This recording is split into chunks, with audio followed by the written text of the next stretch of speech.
This is for all you multi-talented, multitasking, multi-everything people out there. Take it away. Find your glory, write your story, fearless feet will carry you. Time you own it, take your moment, be a fire burning through. Hustling from night until morning, grinding it out, it won't be long. Feel your power, it's your hour, you inspire, you are strong. Enjoy your Zola. No applause? You're all fired. Hey! Good morning, America.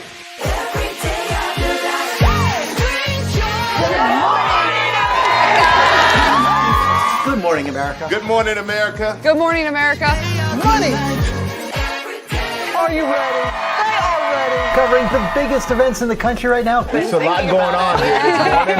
It's always a good time. That's what the show's about. That's good. Really good. Very good. Coming in hot. Jimmy coming in hot. It's far from elementary. Oh. Good morning, America. I'm not going to try to strut like Michael or anything. I have known George a long, long time. Have you ever gotten him to dance? Look at that face. You don't just see it, you feel it. I'm in. I'm in. I'm in too.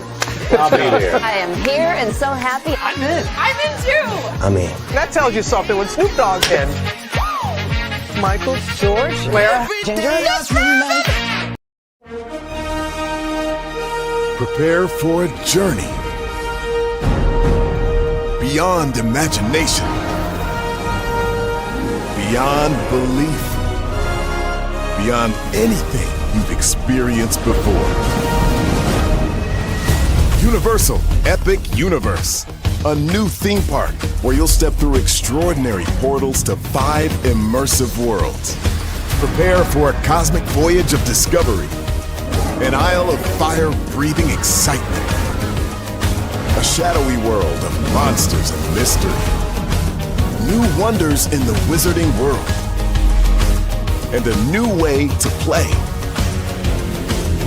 Plus the splendor of a magnificent resort hotel overlooking the park. It's all new excitement at Universal Orlando Resort. A week's worth of vacation thrills with 4 amazing theme parks, a variety of spectacular themed hotels, and incredible dining and entertainment. It's all at Universal Orlando Resort, where you'll find new adventures every day. Explore the astonishing worlds of Universal Epic Universe at Universal Orlando Resort.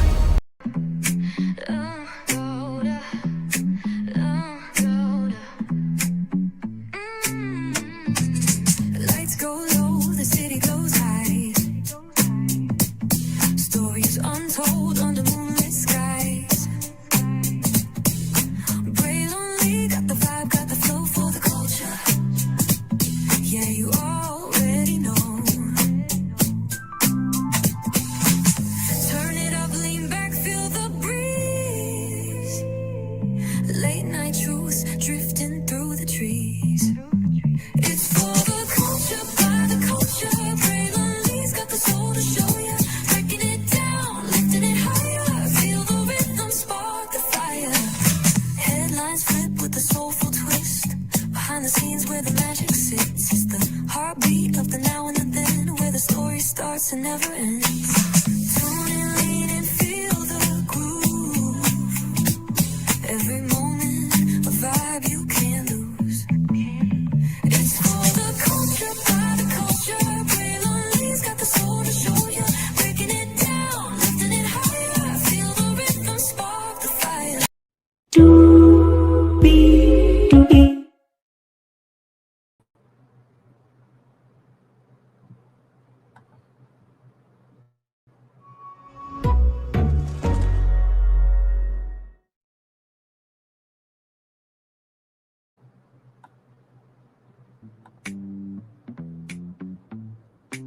Well, what's going on, good people? Shout out to the 16 people that were here at the top of the show. Thank y'all for coming through. I saw y'all, yes, indeed. Then went to 15 people, 10 people, 9 people, 6 people. Either way, glad to have all of you here.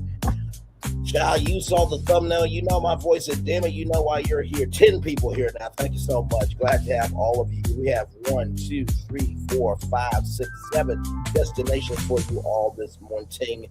Y'all, I saw the news over the weekend about Tasha K. Shout out to our mom, Megan. I swear, you know the Waze app. He could be a voice for Waze. Like, turn right here, turn left here. There's a detour. Armand, listen, get your bag on your voiceovers, okay? Anyway, Tasha K, we're going to talk about that because, child, she started GoFundMe for a problem she caused upon herself. We'll talk about that. B. Simone is trying it again with an apology to anyone and everyone for everything, and we're going to watch that apology live this morning. I saw the news over the weekend. Shout out to Samantha Uncut, a great content creator. Like, comment, share, subscribe to that beautiful sister there. About Rihanna's house being powed at. Yeah, we're going to talk about that because what the hell is wrong with you? Nobody should be powed at, by the way, okay? I think after the ICE situations that have happened, I think we have learned that we need power reform, you know what I mean? So, yes, indeed. Then after that, we're going to talk about the Essence Festival of Culture. They are moving forward. They do have some big acts on the way. We'll talk about that. Jasmine Crockett, she lost her election. Of course, Stephen A. Smith opened up his dumbass mouth after he's been flamed about going after her. But believe me, there will be more of a career for Jasmine Crockett than Stephen A. Smith because we all know he's only pivoting to politics because he ain't got nothing else in his career. Okay? All right, moving on. Then, of course, Diana Hernandez, her autistic son, was in a situation that it needs to be talked about, and we will talk about that for sure. And then finally, Rashida Jones, she was the first African-American and the first African-American woman to run a cable news network, which was MSNBC, which is now called MS Now. Well, she has reappeared in the industry, but wait till you hear where she showed up. So with all that being said, let's make it do what it do because higher is waiting, low is available, but either way, we got going on tour. Yes, indeed, we do. Let me take down this iconic intro here. Shout out to the 13 people here. Thank you so much for being here.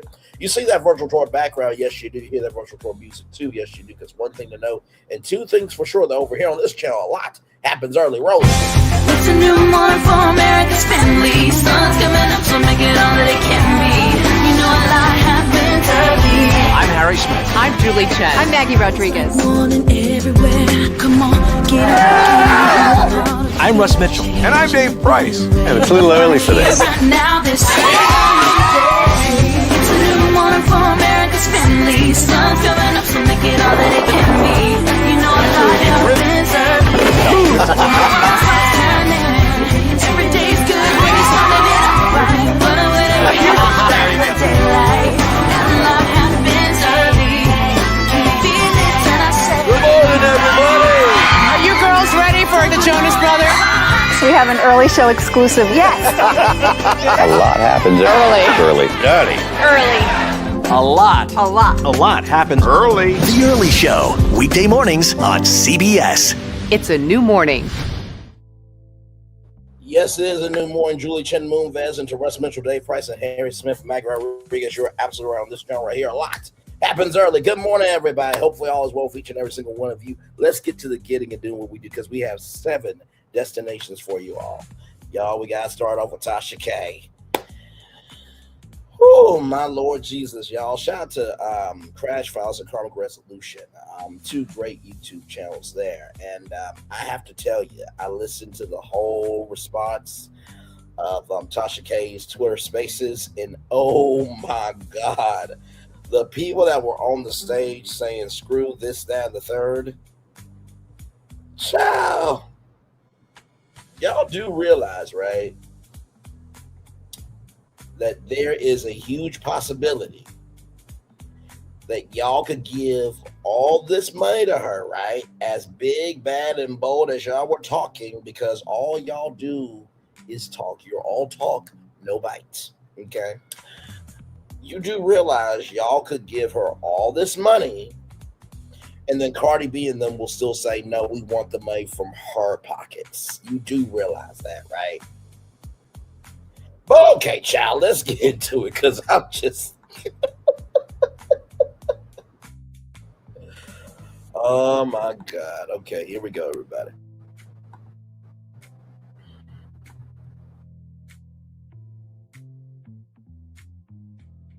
This is from MediaTakeout.com, everybody. Here we go.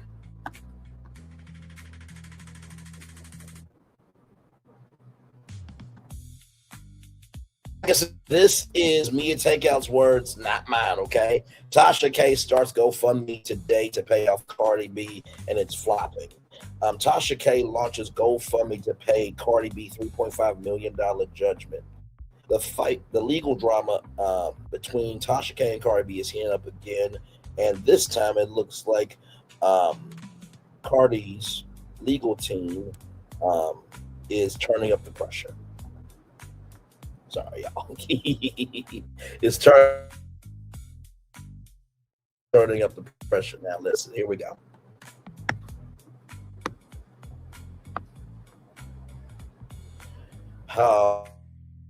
As many fans remember, Tasha K was hit with a massive $3.5 million defamation judgment after a jury ruled that her claims about Cardi B were false and damaging. So this is the $3.5 million problem, okay?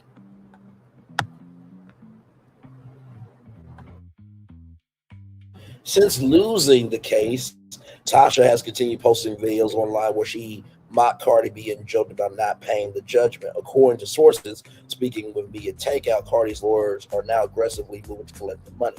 Cardi's team comes after Tasha. Hey, 5 people, welcome and glad to have you here.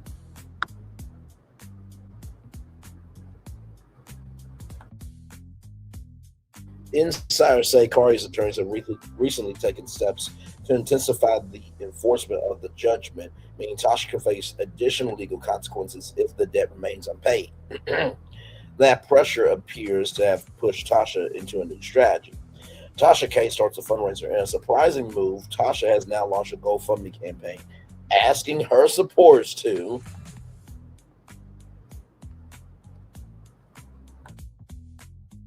help pay the multi-million-dollar judgment. I'm sorry, y'all.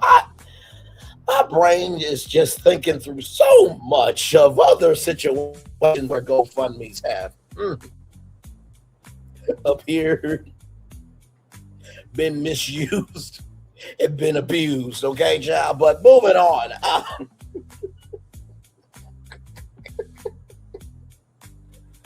But they ain't got the money.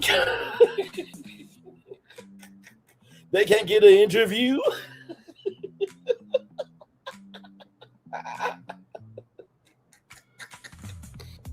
You know, if a tree falls in the middle of the woods, does anybody hear it? If somebody posts something to social media, does anybody give a fuck about it? That would be a no. Moving on. Oh my God. You know, I'm like this. If you really don't like somebody, why don't you just let go? That's almost like drinking the poison and hoping that they get poisoned. Y'all do realize for some of y'all are closer to the grave to die than at the cradle will start life to become somebody important. But hey, listen, what do I know though, right? I'm just a 31-year-old black man talking on YouTube. Let's keep going, child.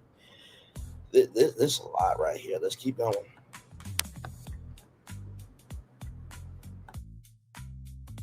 For years, many of you have asked me to start a fundraiser to help me pay off the judgment against me, Tasha wrote.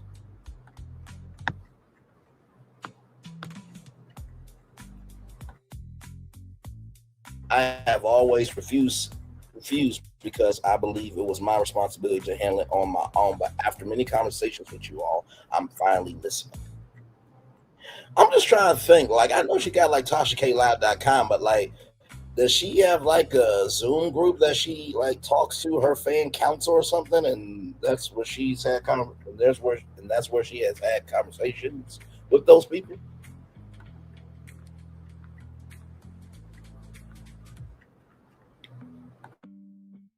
thought that was a Mickey Mouse rating, by the way, y'all, from Enzo Ring. Shout out to Enzo Rings, by the way. She explained that the goal of the fundraiser is to pay down the debt and move forward. The fundraiser is being created for one purpose only, to pay down the judgment debt so I can close this chapter and move forward without the constant legal distractions. Will fans help? The internet reaction has been mixed. So far, she's raised around $6,000, so it's not clear that she'll get there.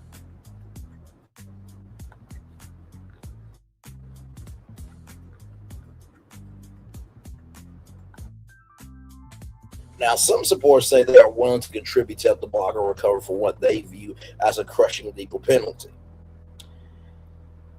When you say, I'm going to wipe my ass with this cease and desist, I mean, those are her words, right? I mean, what you want me to do? Others argue that because the case involved defamatory statements, it is Tasha's responsibility to pay the judgment herself. I think that's where the majority of opinions are. I think that what ends up happening, and let me say this on the big screen real quick. What ends up happening sometimes is when you can't stand a person, you'll connect to a person that can't stand that person, right? We've seen what happens with Milagro-grams. People who can't stand men can attach themselves to Milagro. Look at how Milagro ended up. People who couldn't stand Nicki Minaj attached themselves to Nosy Ho, and you saw how Nosy Ho ended up. Although I do believe Nosy Ho is doing a victory lap on Nicki Minaj, though, with everything that's going on with her. And of course, you know, there are other people that are attaching themselves to people because they hate other people, but yet they don't have a reason to hate them. The only reason why they hate them is because of what that person is saying, a very framed point of view. And because of that framed point of view, you are giving all your hate to them.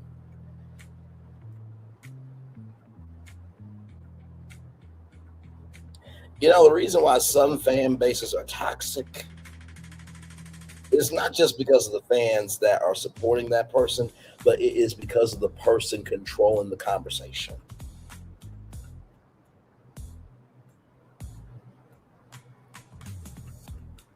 Just keeping it a book.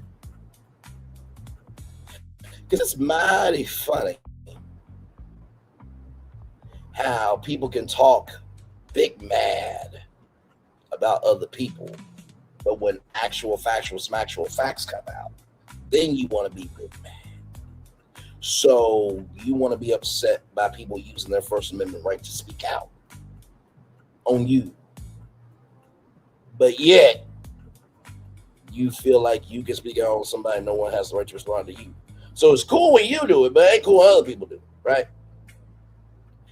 And listen, with Tasha K, child, you did what you did. Like, and, you know, one of the people said on Tasha K's, you know, Twitter Spaces that, you know, it was actually very commendable that she did not ask her fans to do it for a long time. And I agree with that.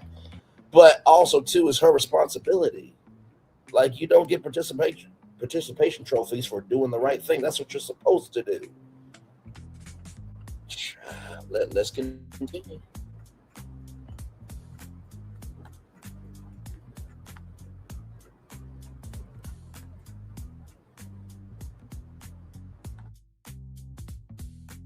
So Cardi's legals reverse rewind it back. My brain is still waking up. Good morning to all of you. It's nice to see you here, hey people. Like, comment, share, subscribe. Glad to have all you here. Cardi's legal win.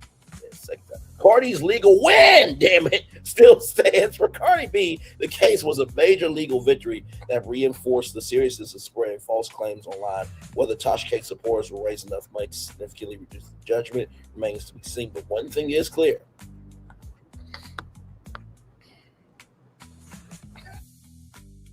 That $3.5 million bill is not going away anytime soon. And I do agree with that. I think that while this card is an understandable card, if Cardi B says, I do not want it from the fans, I want it from Tasha, then that GoFundMe is null and void.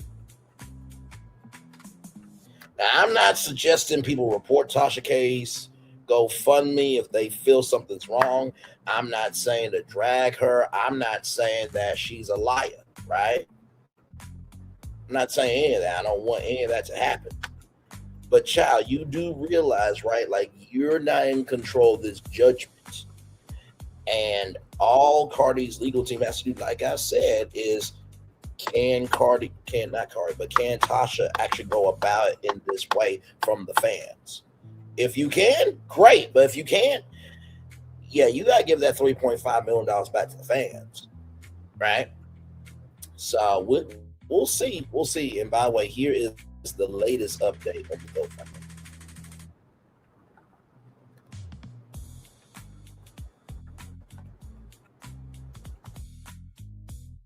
So as you can see, $7,881 out of $3.5 billion. Now I will say this: if Tasha can pull this off, this will be a very historic win, right? Because social capital creates financial capital, right? How people view you is how people can invest in you, right? But Mark Wiggins said something very powerful. He said, listen, even if you get this done, your brand is not the same. That's just like Milagro Graham. She's big mad that Amon Wiggins was on a list for Hot 97, and then Milagro wanted to say the list was fake. Well, either way, whether it was a fake list or a real list, you still got upset that your name wasn't on it. But that's because you did what you did. See, there are rewards and consequences for what you do. If you promote a deep fake, an AI deep fake adult video, and you say that you're not a journalist, you say, I ain't changing nothing, sue my ass, and then she sued your ass and won, you can't be upset by it. Like, literally, one of the people in one of your recent lives, which I played here on Brainley's Virtual Tour Live, said, talk about your lawsuit, and you got big mad. Child, you did what you did, Milagro-grams. And Tasha, you can't be mad at everybody else, child, for talking about you. Like, this is your mess. Sorry. Child, if she pulls it off, I'll let you know about it. But I'll put it like this. At least she's getting closer to $10,000. But also, too, you gotta recognize though, her fans are pretty much everyday people, right? And if we look at the donations here,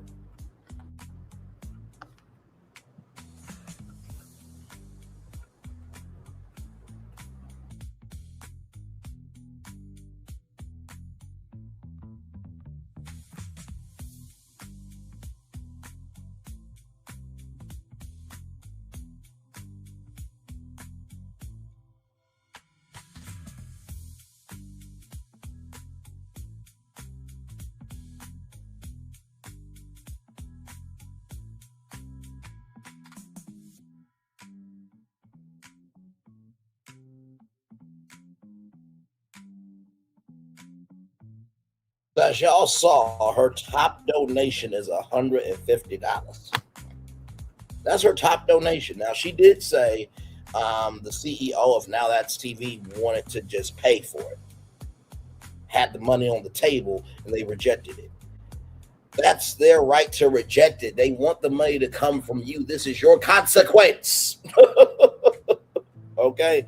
So let's roll on, everybody. Speaking of people with their money issues, B. Simone, right? B. Simone said that she made $1 million a month. If that's the case, I'm married to Jill Scott, okay? Which that's not true because her name would be Jill Scott Lee, Jill Lee, Miss Lee, if you nasty, if that was the case. But with that being said, for B. Simone, right? She had a journal. She stole that from somebody. She pivoted to God content, this, that, and the third. And she went from $1 million a month down to $10,000 a month, right? And, you know, the Will You Be My Boyfriend, which was more of a publicity stunt for her finding love on the Zeus network. And y'all know what Zeus does, which they do shitty content. By the way, rollingout.com, there are plenty of other women that should get the Women's History Month assignment. and cover the Nally Nunn. Nally Nunn has not done anything for women at all. She said, I quote, bow your heads and pray to the bad gods and slap that bitch. That's a woman to y'all? That's a woman to y'all. That is a woman to y'all.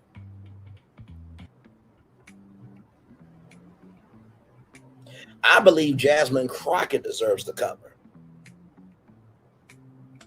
Not Nally Nunn.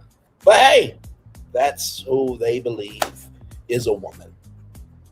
In the words of Niles the Butler, played by Daniel Davis from Arkansas, shout out to him. He said a very iconic line, I will say it now. In the words of Nally Nunn, we're still waiting for the DNA results. It was a sitcom line. Don't get mad at me. You saw the thumbnail. You know my voice, and damn it, you know why you're here. Now let's watch the apology from B. Simone.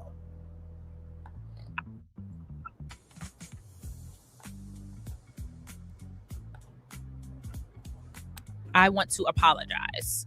I want to publicly apologize to the internet, to God, to anybody. I want to apologize. I want to publicly apologize to the internet, to God, to anybody that I offended, anybody that I've hurt with my words, maybe on the mic, or maybe my opinions, or maybe me saying something out of like a response or flesh instead of truly letting it marinate in the Holy Spirit and let him speak through me. When I started this platform, I was in a really dark space. A part of me starting LTTA was to prove that I could stand on my own, or prove that y'all aren't going to keep me down, or prove that I'm going to have a podcast. It's going to be successful. It's going to be the number one podcast in the world. I'm B. Simone. Y'all ain't going to keep me down for long. And I can't say at the beginning of this, my relationship was as strong with God as it is now. So at the beginning of this, yes, I made a lot of mistakes. Yes, there was a lot of bleeding on the internet. Yes, I was so broken when I started LTTA. And I'm just so grateful that I can publicly say this. I can publicly take accountability. I'm glad God is shifting my heart. I'm so different, and God is working on me, and he just chose me to be worked on publicly. So y'all are going to constantly see me fall. Y'all are going to constantly see me sway and bend and break, but y'all are going to constantly see me get up. Let's try this again. Okay. So, first of all, this sounds sincere, right? I have often said actions are how people know you, and how you carry yourself is how people remember you. That's the first thing. Number two, just because you act God doesn't mean that people are going to accept you, right? Because you cannot blame your flesh when you made that decision, right? Now, we all know that everybody has been in a state where they've done things that they should not have, all of us, including myself, okay? But in the same token, I do believe that people will come to you and support you more genuinely with honey of you owning it than vinegar of you cloaking it with God. Just being honest. And when you create a platform from the space of I'm going to prove you wrong, y'all ain't going to keep me down, this, that, and the third, your heart posture, in the words of Melody Cherie, your heart posture, it wasn't correct for the platform. So of course, people are not going to agree with the platform when you're not moving in the correct fashion. People are not going to agree with the platform if you're not moving in the correct fashion. People are not going to agree with the platform if you're not moving the right direction, right? So I saw the comments, right? And I saw most of them were positive, right? I saw a couple people say, you need to apologize to your friend Megan. For those of you who don't know Megan, she, got a huge opportunity. And B. Simone said that I should have been the one to give you the opportunity. And then she talked, and then also too, B. Simone talked about, that she had to go to, HSM and everything else, right? And it's just like, I think at this point, you need to showcase through your actions because people are not going to accept your words at this point. To me, I don't think people are going to accept B. Simone's words until actions are taken. That don't mean that B. Simone can't rise up again. I think also too, hopefully she has been humbled about her 9-to-5 comment. You remember when she said, "I don't want to date a man that has a 9-to-5 job." It's like, child, some people have done a 9-to-5 job to make it a Hollywood. I remember, I think it was Monique who said that she worked at Popeye's Chicken, right? And Monique, what you should have done with your fame when they did the Popeye sandwich commercial, y'all should have got the kid. Well, I know Yvette Wilson has passed away, so you couldn't get her, but y'all should have done a Parker's commercial with the Popeye's chicken sandwich. See, that's how you utilize your story to create some social capital that will in turn create financial capital. Like I said with B. Simone, I think she will be okay. It is very brave for her to come out. Like I said in my description box, which let me go to it now because I didn't know how I was going to do this because I have went hard on B. Simone before, but it was warranted. Okay, listen, publicly, and she was in the group chat, so therefore we get to talk about her publicly.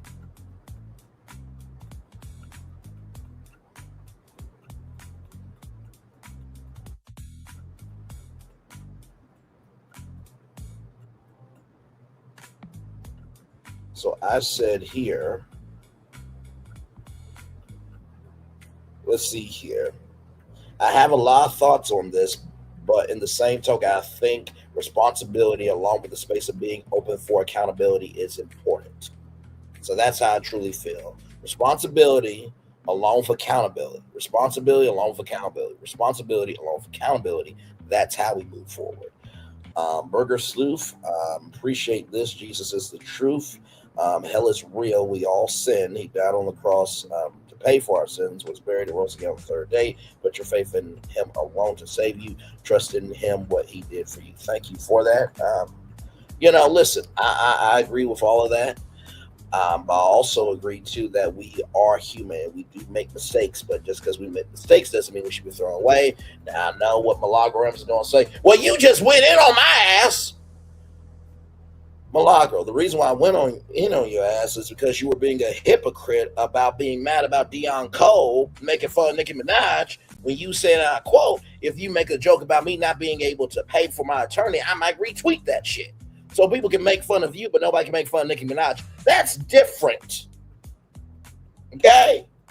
All right? Moving on.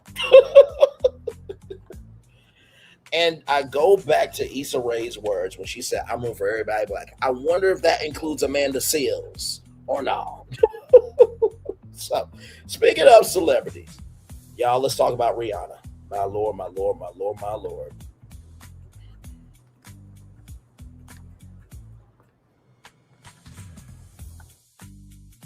Shout out to RollingOut.com, celebrating 25 years on to the next 25 years now. I know what I said about Natalie Nunn, and I stand on business with that. But RollingOut.com and Rolling Out Magazine has produced some great content, right?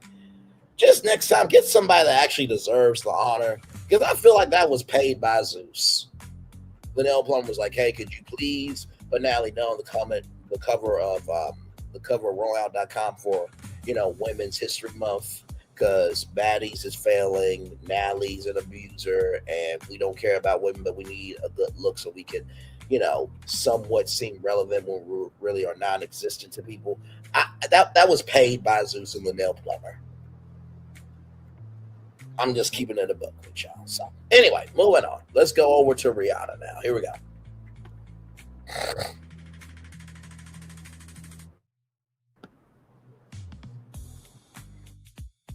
So Rihanna was home when POW fire hit Beverly Hills mansion. A 30-year-old woman opened fire from her vehicle toward the pop star's property, with at least one penetrating a wall before the suspect fled the scene.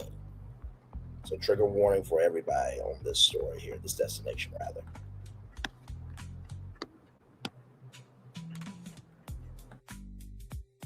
Rihanna was inside her Beverly Hills home on Sunday afternoon when a woman opened fire on the property, sending at least 10 rounds toward the celebrity mansion before fleeing the city of Los Angeles. Police responded to the report at 1:21 p.m. and took a 30-year-old female suspect into custody. No injuries reported as a result of the incident, though at least one round penetrated a wall of the residence, according to a law enforcement source who spoke with the Los Angeles Times. Los Angeles Police Department Sergeant Jonathan De Vera confirmed that the suspect fired multiple rounds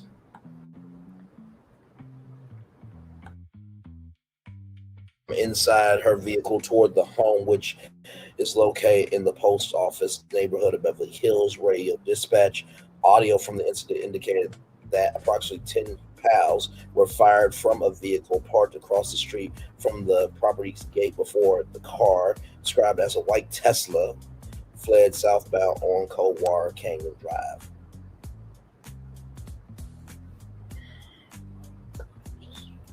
Of course, Elon Musk will have something to do with this fucking damn story. Of course he would.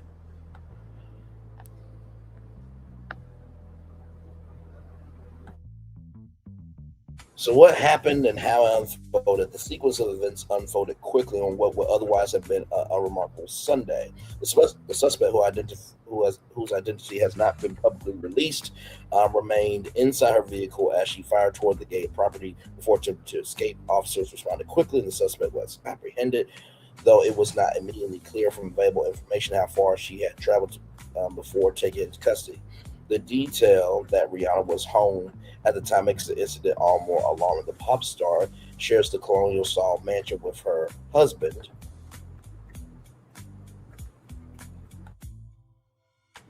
Wait, is Rihanna ASAP married? I thought they were married. Give me a moment. Is ASAP Rocky and Rihanna married? Okay, so no, they are not married. Okay, so my bad. The pop star reportedly shares the colonial-style mansion with her partner, rapper ASAP Rocky, and the couple's 3 young children, a daughter and 2 sons. It was not immediately confirmed whether Rocky or the children were present inside the home before the firing occurred.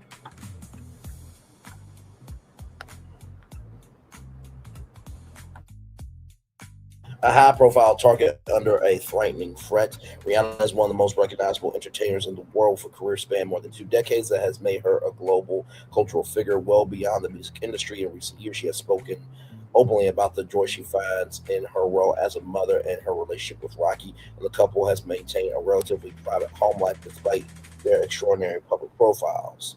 The polling raises immediate questions about the security surrounding one of Hollywood's most prominent residences.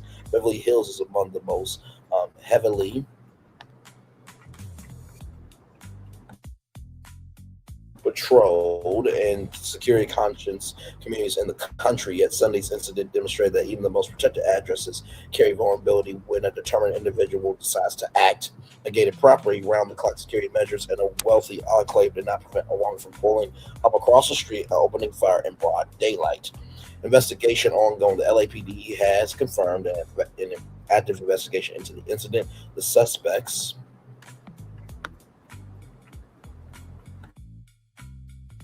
motive has not been publicly disclosed, and authorities have not indicated whether she had any prior connection to Rihanna or her household. The fact that a round penetrated the wall of the mansion will likely justify the scrutiny of the case and may result in serious charges given the circumstances.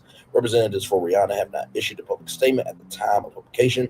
The investigation remains ongoing, and law enforcement sources indicated that additional details will be released as they become available. For now, rather, the most important fact is that nobody inside the home was physically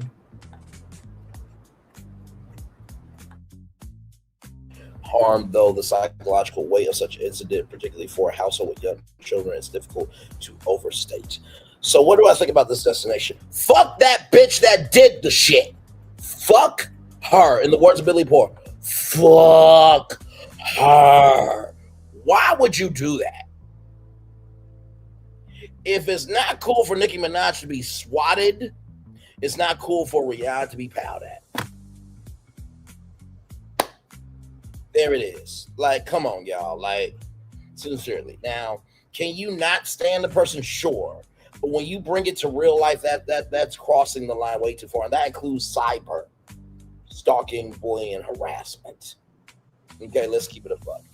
I hope that Rihanna is okay. I hope her children are okay. I hope A$AP Rocky is okay. And by the way, y'all, we at this point, it's beyond people with mental health issues. People are going to do what they're going to do. I mean, for God's sake, Steve Scalise, when he got powed at, nobody wanted to do power for him. When the kids marched for their lives, I remember that scene in Town Hall where a kid asked Dana Loesch to give a fuck about children. She didn't want to give a fuck about children. January 6th, all the poundings in between. Shall I continue? It's fucking sad, it's disgraceful, it's beyond disrespectful that we don't have power for it. I mean, even Marjorie Taylor Greene and the NRA said, hang on with the Alex Preety thing. Y'all were wrong on that. When those two have to say something, we have fucked up. Okay? All right? Good damn. I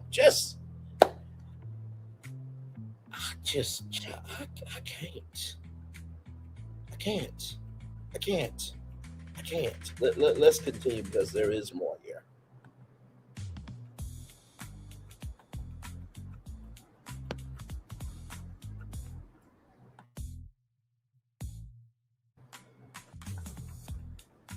So, woman arrested after pals fired at Rihanna's mansion. Pal fire outside the singer's Los Angeles home sparks renewed concerns about celebrity safety.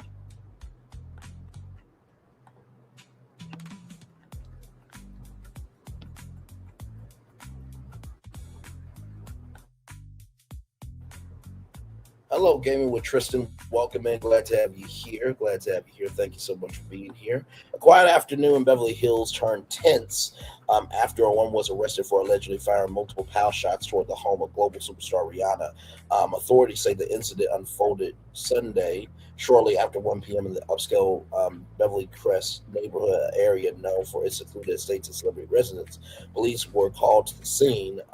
I am so sorry to hear that. Just know that that's another angel on the team. And the best way to honor your grandpa is to live right.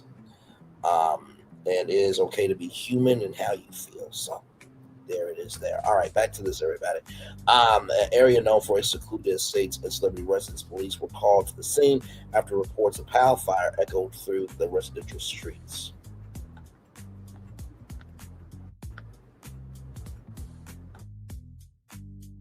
Dispatch audio indicated that the suspect fired about 10 rounds from inside a vehicle parked across the street from the property. At least one bullet struck the exterior wall of the home, while several others appeared to hit the gate or nearby structures. Officers from the Los Angeles Police Department arrived soon after the calls were made. Witness accounts helped authorities identify a vehicle believed to be connected to the powing. Police located the car as it left the neighborhood, quickly moved in.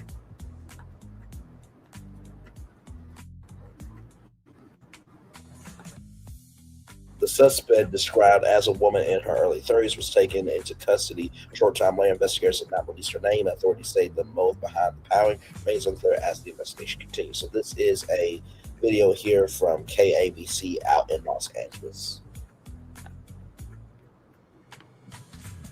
Breaking now at 11, multiple gunshots fired at Rihanna's home in Beverly Glen. Tonight, a woman is in custody in this shooting. I'm Jory Rand. I'm Liz Nagy. Sources say the pop star was home at the time all of this happened. Investigators say at least one bullet went into the home, but fortunately no one was hurt. And tonight, many are wondering, was the singer the target specifically of this shooting? Eyewitness News reporter Abigail Velez is live in Beverly Glen tonight with new details. Abigail. Yeah, well, Jory, Liz, LAPD spent most of their day investigating this home right behind me. Private security coming in and out at this late hour. And this is usually a very quiet street, large homes tucked into the hills. But today, police say gunfire broke that calm. Air 7 overhead later spotted damage on this block. Several homes with bullet holes, including this home right behind me with at least 5. EPR believes the shots came from across the street of the upper gate. The PR does not have visual. No further. Additional 1921. LAPD dispatch audio describing the moments shots rang out in this quiet Beverly Glen neighborhood, hitting pop star Rihanna's LA mansion. West LA unit, shooting just occurred 10 gunshots fired from the vehicle. Investigators say the gunfire came from a car across the street from the singer's mansion. Sources tell ABC News the weapon used appears to be an AR-style rifle. Air 7 later spotted damage on the block, with a bullet hole visible on this roof of a home, and this front gate seen with at least 5 shots through it. After those shots were fired, dispatchers later sent out a description of the suspect and the vehicle. Suspect number 1 is the driver, female Hispanic, blonde hair, wearing a white shirt. Number 2, passenger. For the description of the passenger, Hispanic, was blonde an hair. additional on incident 1932. Suspect vehicle is a 2023 to 2024 Tesla 4-door with paper license plate. Police say that Tesla fled the area, but an LAPD helicopter picked it up from the air, following it to the San Fernando Valley. About 30 minutes after the initial call, officers stopped the car in a shopping center parking garage in Sherman Oaks and arrested a 30-year-old woman. Investigators say the motive is still unclear, and they're still trying to determine whether the suspect even knew who lived in the home. Police say that woman is still in custody tonight, and they're working to find out what led up to the shooting. Now, if you remember, this is not the first time LAPD has investigated one of the singer's LA area homes. Back in 2018, LAPD was in her homes in the Hollywood Hills after a stalker was found inside of her home. Later on in that year, LAPD hell reports of no. a burglary. Rihanna is married to rapper A$AP Rocky. Together, they have 3 children. Okay, they are It's unclear married. if any See, of them okay, were I here knew at I home wasn't at the off. time of this shooting. Reporting live in Beverly Glen, Abigail Velez, ABC 7 Eyewitness Thank News. you, Abigail Velez. Great job. Beautiful sister there. And not to mention, too, I feel for KABC and all the LA stations out there, because how do you report on this without reporting on where Rihanna lives at, right?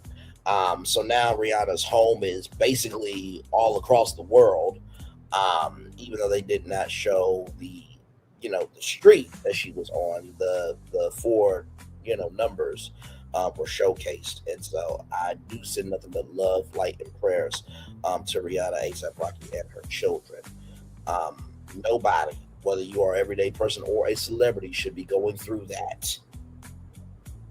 You should be able to walk outside, enjoy the world, and be able to come back home and not have to worry if you're going to pass away because somebody is like a Miss Banshee-nosis or Mr. Banshee-nosis, okay, like Kanye West, and not know if you're going to make it home A-okay. Fucking damn shame.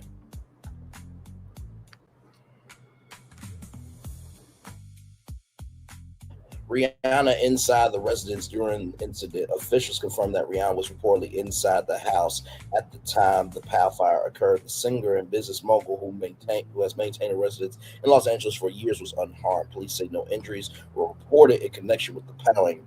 According to early information from investigators, the suspect may have used a rifle, which we heard was an AR-15 in that video there. While firing from inside the vehicle, detectives later searched the area and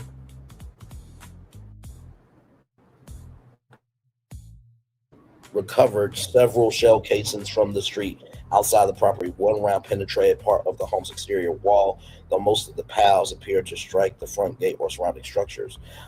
Sources close to the situation said A$AP Rocky, Rihanna's partner and husband, was not at the house when the incident happened. It's not clear whether the couple's young children were present inside the residence at the time.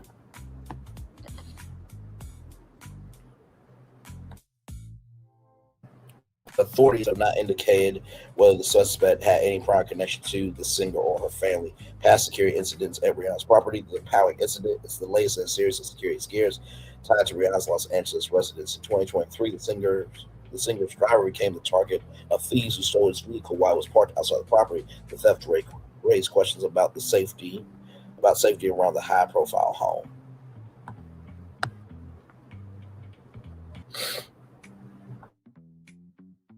Only days earlier that year, police had responded to the residence after a man drove from South Carolina to Los Angeles with plans to propose to the singer. Listen, I love me some Jill Scott, right? I really, really do. I call her Jill Scott, Jill Lee, Miss Lee if you're nasty, right? But in the same token,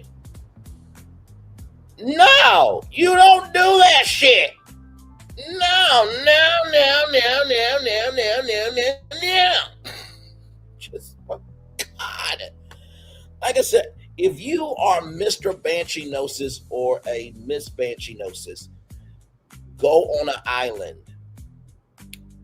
Make sure it's a one-way ticket and don't come back. Leave the rest of us the fuck alone. Okay? Please. Just, my Lord Jesus. And by the way, y'all, if y'all see anybody out here saying, well, my mental health, well, it was because of my mental health, at some point you have to take responsibility for what the fuck you do.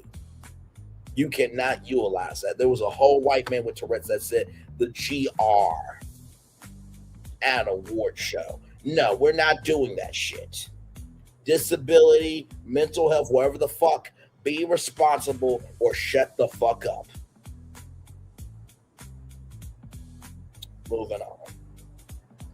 The man managed to approach the property before being stopped by members of the Rihanna security team. Staff contacted police and the individual was briefly detained. After questioning about his intentions, officers determined that he had not committed a crime. He was instructed to leave the area. It was not told to return.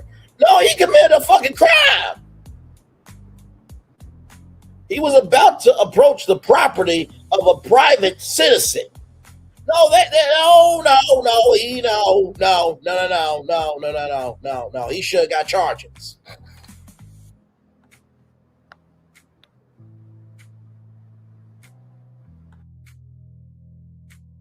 Earlier break in case still remembered, another disturbing case connected to the home occurred in 2018 when a man managed to enter the property while Rihanna was away. The intruder, later identified as Eduardo Leon, remained inside the residence for nearly 12 hours.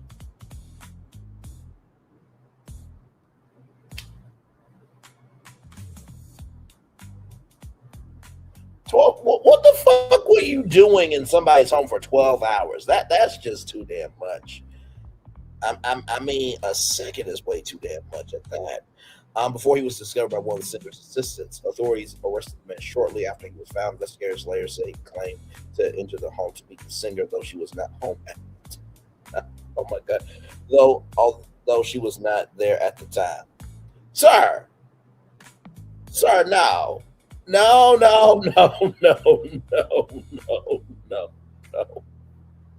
God. And I'm not laughing at the fact that this happened to Rihanna. I'm just laughing at the dumb idiocy of this Mr. Banshee-nosis that has the energy of Kanye West, and his mother probably has the energy of a Miss Banshee-nosis. But you know what? I'm not going to blame his mother or his father, because maybe he should have been a one-night stand swallowed. You know, some people make mistakes in life, and then we got to deal with them as an adult. You know what I mean? So, moving on.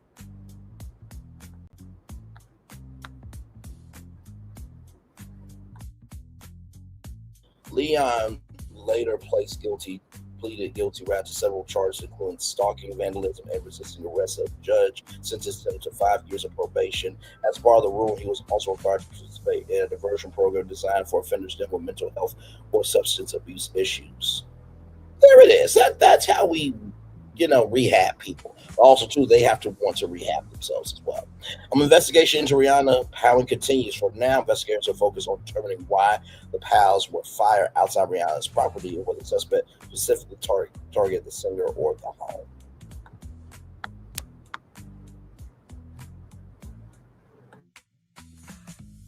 Police continue to review evidence from the scene, including the shell casings recovered in the street and any surveillance footage from the nearby homes. The Beverly Crest neighborhood is known for its privacy and security, yet incidents involving celebrities continue to highlight the risks that come with global fame. While the investigation moves forward, authorities confirmed one important detail: Rihanna and everyone inside the residence were safe, and we are very, very, very, very grateful for that. Yes, indeed.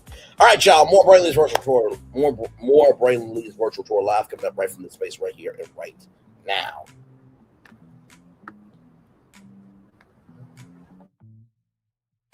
Shout out to RollingOut.com, celebrating 25 years once again. On to the next 25 years. Here we go.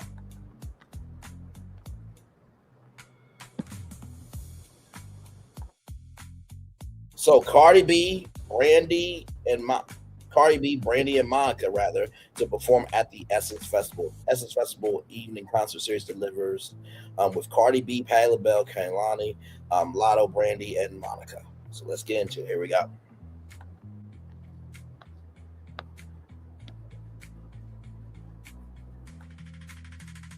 The nation's most celebrated gathering of Black culture is set to electrify the season Superdome with an extraordinary opening wave of talent as the Essence Festival of Culture announced its 2026 evening concert series lineup, placing women squarely at the center of the stage. Headliners Cardi B, Patti LaBelle, Kehlani, Lotto, and the iconic duo of Brandy and Maka will converge on New Orleans from July 3rd through the 5th, a new chapter in hip-hop's female renaissance.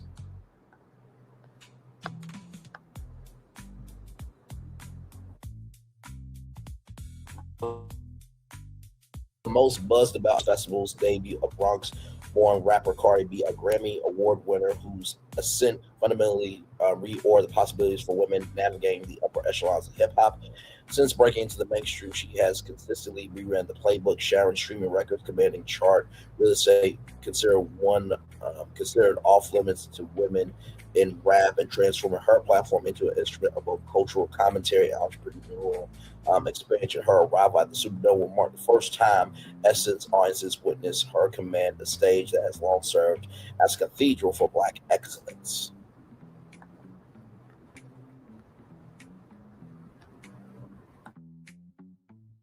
Joining her in what amounts to be a declaration to Southern hip-hop's new guard is Atlanta rapper Lotto, also making her Essence Festival debut, a Grammy-nominated force whose discography has accumulated multi-platinum certifications and whose name now registers on a global stage as fully as it does on regional charts.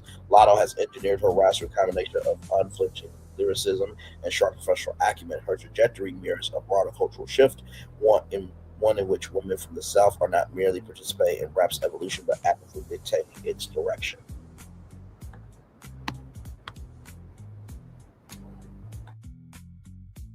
And of course, you have R&B's Emotional McCord takes the stage. Grammy-nominated singer-songwriter Kehlani brings to the festival a body of work that has become a touchstone for a generation navigating love, identity, and self-determination in real time.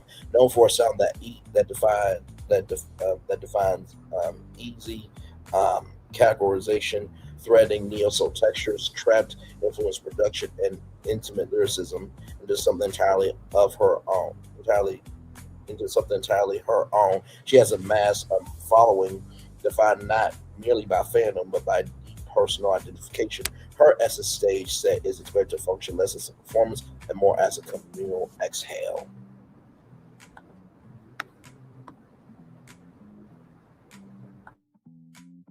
Brandy and Monica reunion rooted in legacy. Perhaps no announcement has generated more anticipation than the return of former Essence cover stars Brandy and Monica, the two Grammy Award-winning vocalists whose parallel careers and landmark artistic intersection helped define what R&B collaboration could achieve at its peak. Their individual paths, marked by resilience, recognition, and an unwavering commitment to vocal craft, have only deepened the reverence audiences hold for them. I want Queens to come back. That was a great show on ABC. That was a great show. That was a great show. Yes, indeed it was. And also, too, I'm waiting for Star. Lee Daniels, where is the Star movie? Damn it, I know Jesse Smollett fucked up Empire, okay? And I do believe Empire can come back without Jesse Smollett. Listen. He can be the off-distant son, and, you can bring in a family member, okay? Just listen. They reinvent stuff all the damn time anyway. Shut the fuck up talking to me. Anyway, moving on. I'm not saying to y'all, I'm just saying that from a general sense. Because I feel so many thoughts about Empire, right? Like, it really put Fox on the map. And they really did something in today's society that's never been done. And I guess you could say it might have gotten longer in the tooth, but also, too, I think Taraji P. Henson wanted more than to be known than just Cookie. Personally, I think that if the Jennifer Hudson show does go away, I think the Taraji P. Henson talk show would be amazing. I think the Angela Bassett talk show would be amazing. Of course, I would say the Brandon Lee talk show would be amazing, but listen, I got some more. I gotta put some more time in. But of course, getting to 1 million views of covering everything else of the culture. My time is coming. I feel that, I know that, and I mentally see that. So, but moving on here, The individual past, marked by resilience, reinvention, and unwavering commitment to local craft, have only deepened the reverence artists as whole for them. Their joint appearance at the Superdome is less a nostalgia act than a living testament to what endurance in the music industry looks like when it's grounded in artistry rather than trend.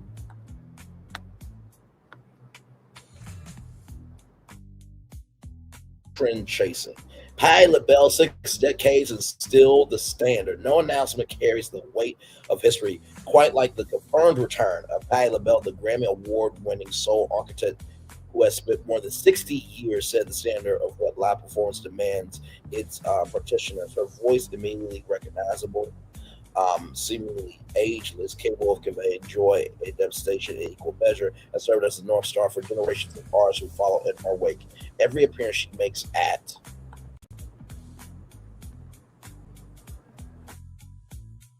Essence functions both as a masterclass and milestone, and 2026 promises to be no different. I will say that does sound like a good lineup. It really, really does. Here we go.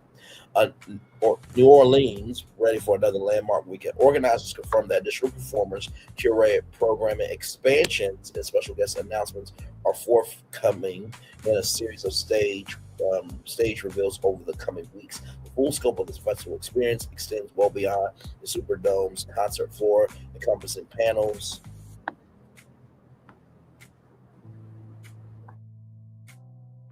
community activations, brand partnerships, and cultural programming that collectively make Essence Festival culture one of the most comprehensive celebrations of Black life, thought, and creativity anywhere in the world. Tickets for the 2026 Essence Festival Culture presented by Coca-Cola, a Meet the Concert series, are currently on sale. Festival organizers strongly encourage attendees to secure hotel accommodations before the summer rush and to download the E360 app, which offers personalized scheduling tools, exclusive access to partner offers, and real-time festival updates to help attendees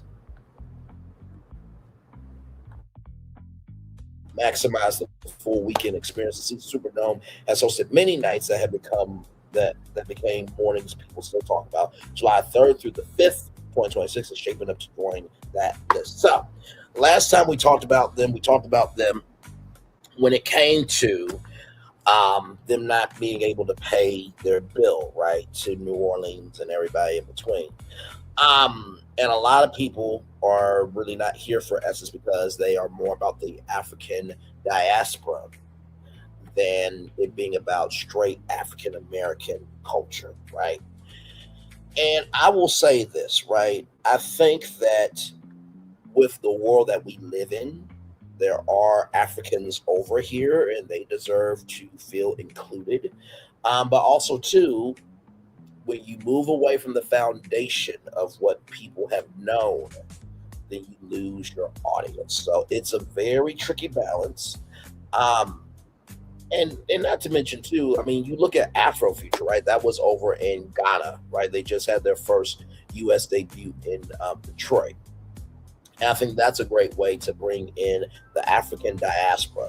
So maybe, just maybe, Afrofuture could have a brand activation pavilion inside, right? The Essence Festival culture. I think that would be a great way to, blend the two. You have mostly African American, right? Energy, but then you have Afrofuture that talks about Afrofuturism and the African diaspora. I think that would be a great marriage. And like I said, people are going to go to this, y'all. Like, for people saying, well, nobody's going to go, this motherfuckers. People are going to go. I mean, and I say this with the utmost respect. I would rather see Essence continue than for it not to continue. Because have you seen the administration? Have you seen the president? Have you seen the supporters that he has? They will be more happy for this being done than for this still sticking around. They got to deal with it. Okay. And plus, not only that, we all know the president will go to Essence just to see Nicki Minaj perform. But I have a feeling that somebody at Essence would disrespectfully handle the president if he went. So, with that being said, Let's roll on to somebody who definitely will be at the Essence Festival of Culture. Jasmine Crockett, the beautiful Jasmine Crockett. Let's get to it.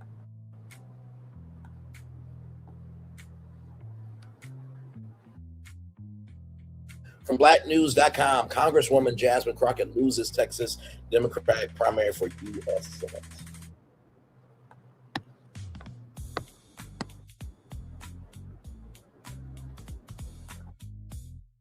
So Dallas Congresswoman Jasmine Crockett lost the Texas Democratic primary for U.S. Senate to Austin State Representative James Torrico, who took 53% of the vote to her 45%. Still, 45% is very, very good, despite leading early polls.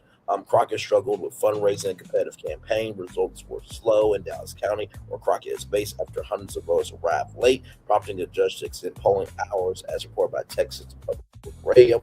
Williamson County also reported delays. Ahmad R. Hassan, the third candidate, just took 1.3% of the vote. That will be the percentage of the vote that Stephen A. Smith would get if he ever ran for president.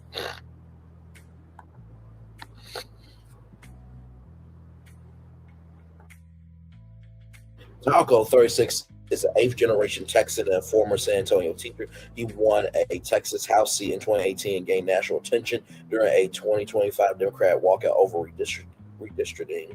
He launched his Senate campaign shortly after that legislative session ended.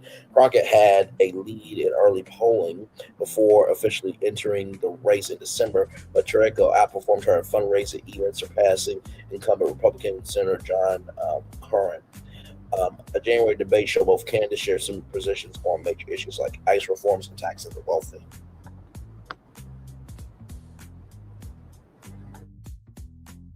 The race became more contentious in February when former Congressman Colin Allred accused Torrico of a derogatory remark. A pro-Talco super PAC also ran attack ads against Crockett, which she criticized as hypocritical. Still, Torrico's fundraising edge and ad strategy carried him to victory.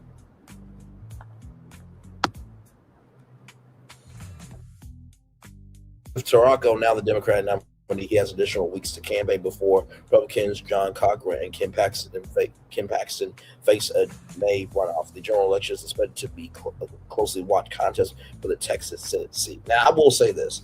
Even though Jasmine Crockett lost, she is a winner. What she has done in the Senate is legendary. Those clips will be a part of history forever. And I truly believe Jasmine Crockett is not done. She is not done. She is not done. I still believe that Governor Westmore and Jasmine Crockett on a ticket together, they could win the presidency. And I will gladly be their press secretary. Okay.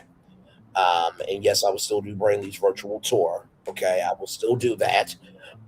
Although I know the White House will say, Brayley, you are a government official. No, I understand I'm a government official for my day job. But listen, I was a media commentator, a social commentator before I got into the White House. So, but also too, I do believe that Jasmine Crockett could be president of the United States. I do. I know Michelle Obama said we're not ready for a woman president. After this motherfucking ass shit, we're ready. Good damn.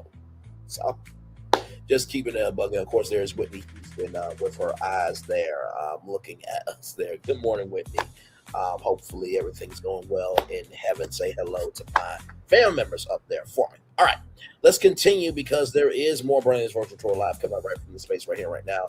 Heartbreaking destination I'm about to bring y'all right now. Here we go.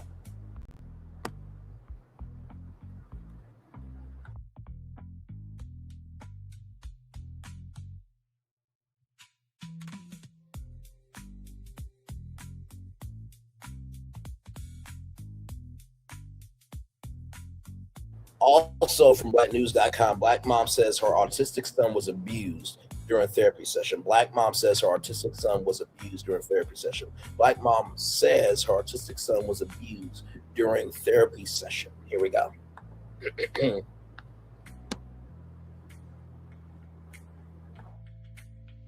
Diana Hernandez, a mother from West Palm Beach, Florida, is seeking justice after her autistic nonverbal son was allegedly abused at a therapy center. She wants the therapist arrested and the center head responsible for the incident. The accused 38-year-old Renelle Cortez Garner, turned himself in to authorities on Friday. He now faces a felony abuse charge and is being held at the Palm Beach County Detention Center. Authorities say surveillance video show Garner striking Hernandez's son on the backside and throwing a shoe at him during a session at Maximum Achievers in Lake Clark Shores.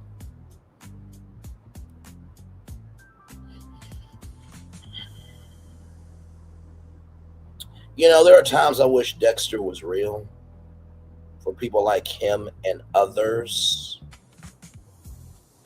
I know Dexter is not real. It is a drama. But sometimes I wish Dexter was real for people who actually deserve it. But moving on.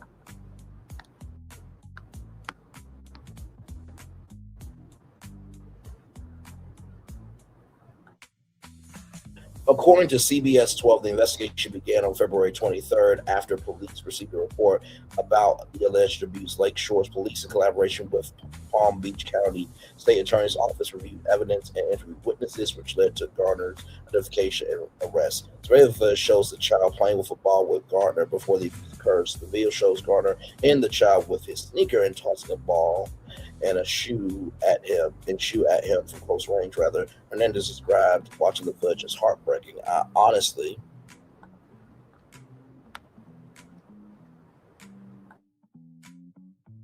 want it to be a lie. I wanted it not to be true, she said. Hernandez first noticed bruises and a bite mark on her son after a session on February 20th. She immediately contacted both the therapy center and police.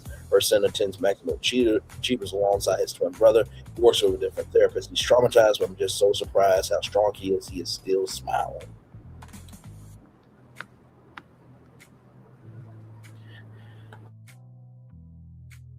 She's now demanding that Garner be jailed and wants the therapy center shut down. I just want justice for my son, she said. Maximum Achievers confirmed Garner was fired and said they are cooperating with law enforcement. Police say the investigation is ongoing and are asking anyone with information or similar complaints to contact Corporal Dominguez. Nicole Bishop, director of Palm Beach County Victim Services, urged parents to watch for certain changes in a child's mood or behavior. Children are vulnerable victims, especially children who have any type of disability or any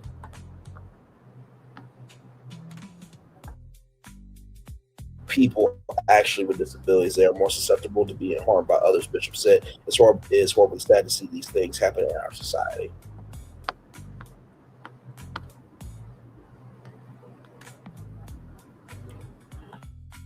Well, let me say this. Fuck that piece of shit bastard and fuck the damn center. Y'all be ashamed of your fucking damn self. Now, there are grown-ass women and grown-ass men that will gladly make fun of people with disabilities, will gladly make fun of people struggling through shit and anything and everything in between. But God forbid somebody brings up shit on them and they want to be a bitch or a mitch about it.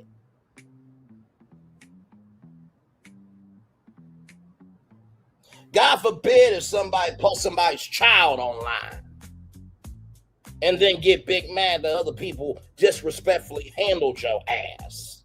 God forbid if you break the rules and the powers that be say you doing too fucking damn much and then you want to bitch or mitch about it. Yeah, I said bitch or mitch. We equal opportunity over here. See, you can't do hell to everybody else and expect to heaven. You can't ask for construction when you cause destruction. You cannot expect somebody to put a fire out that you caused, right? Oh my God, I'm on fire, I'm on fire. You see shit? No, I didn't see shit. You see shit? No. Right is right and wrong is wrong. When you utilize your resources for evil, evil will be done to you. And it's so fucking sad that some of y'all have never been loved. It is clear to see. It is clear to see. It is clear to fucking see. And if what I'm saying ain't true, don't respond to me. But if you do respond to me, it must be true about your bitch or mitch ass to some damn degree. Like I said, we equal opportunity over here. Fucking damn shame. And by the way, that child is probably just trying to speak I can speak from experience because I wasn't able to talk before. And tantrums are a way for children with autism to speak. They're not trying to cause disruption. They're not trying to be a pest. They're not trying to do anything except have a fucking voice. Damn. And y'all wonder why some of y'all children don't involve y'all in y'all fucking life. Y'all wonder why. And I'm not saying all parents are bad, but if you got a parent who makes fun of people with disabilities and posts children online and want to cause hell to other people, but yet get upset, I pray for children who have a bitch of a mother or a bitch of a father like that. I really do. And I hope you cut them off permanently. I hope that the grandma, the grandpa, rights are cut off permanently, and you let them bleed, suffer, and let them get to the end of that life in that fucking casket. Understand? We good here? We fucking black Gucci over here? That's black and Gucci. All right? Okay? Moving the fuck on. Make me sick. Shit. Now, if you ain't here for children being defended, I don't know what to tell you. If you ain't here for people with disabilities being defended, I don't know what to tell you. If you ain't here for black men, if you're not here for men, women, or anybody to do good in the neighborhood being defended, I don't know what to tell you, because that's what we do over here. We don't run away from heat because we can't handle it. We don't say what we can't do because we don't have a curious soul. And child, listen, it's called freedom of speech. If you know you're doing what you're supposed to do, chew the meat, spit out the bones. But also, too, listen, anybody can be a creator, but it takes somebody to be an artist. Let's roll on. Child. Finally, check this destination out here.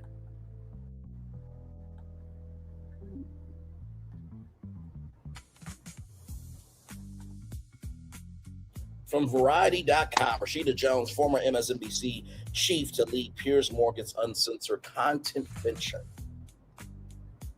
I saw this morning. I'm like, I know you lying. I know you lying. I know you lying. For those of you who don't know, Rashida Jones was the first African-American and the first African-American woman to run a cable news network. It was formerly MSNBC, but now it's called MS Now. For those of you who don't know, NBC Universal spun off their cable channels and other platforms into a company called Versant. Warner Bros. Discovery was going to spin off their cable channels into Discovery Global, but Paramount won the fucking damn bid. I swear to God, Discovery Global had more of a future by itself independent than with Paramount. Just being honest. Let's get into it.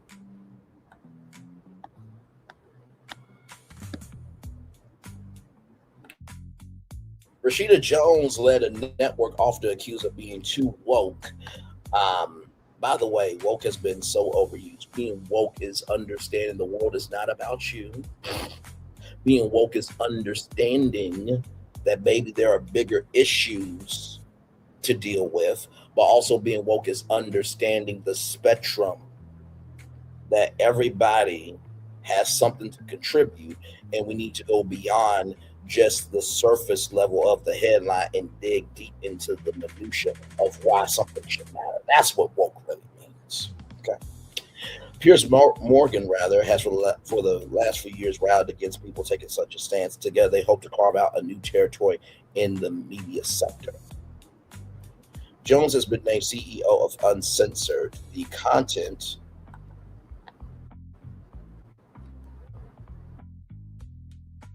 company founded by Piers Morgan. She is charged with expanding the company's reach, launching new verticals, and creating opportunities for new voices and talent.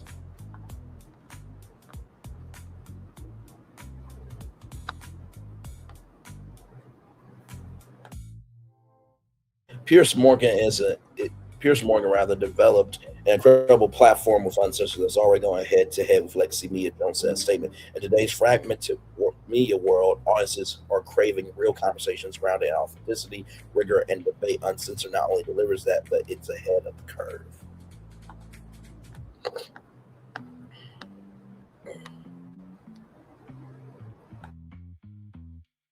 Her arrival at the company may seem incongruous as it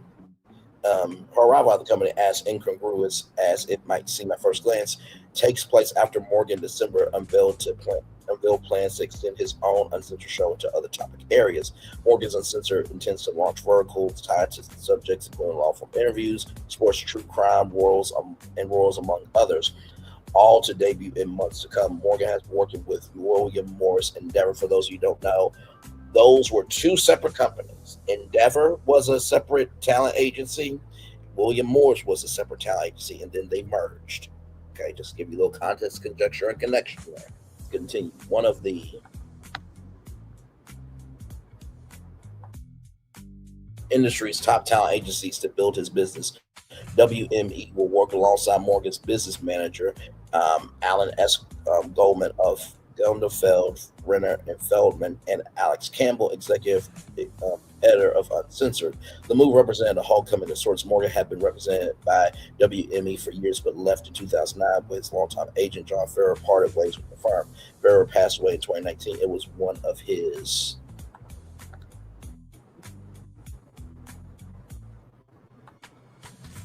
WME agents, Bradley Singer, who introduced Morgan and Jones, according to a person familiar with the matter.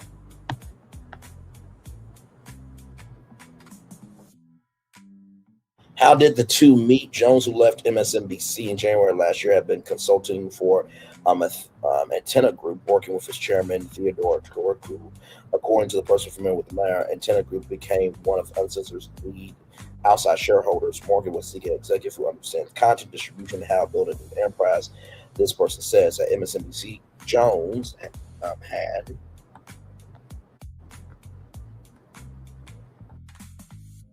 launched several digital products and programs testing the hybrid series that aired both MSNBC and a corresponding digital platform.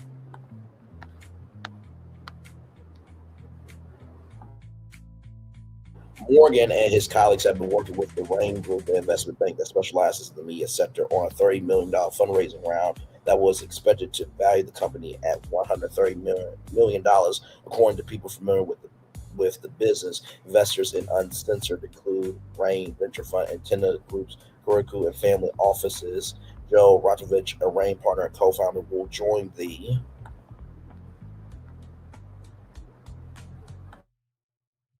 board of Uncensored and will oversee the fundraising round of Eric Hodge, a Rain partner, according to people familiar with the matter.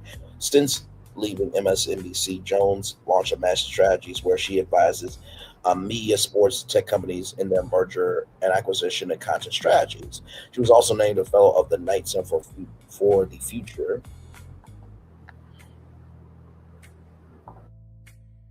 of News at Arizona State University, Walter Cronkite School of Journalism and Mass Communication.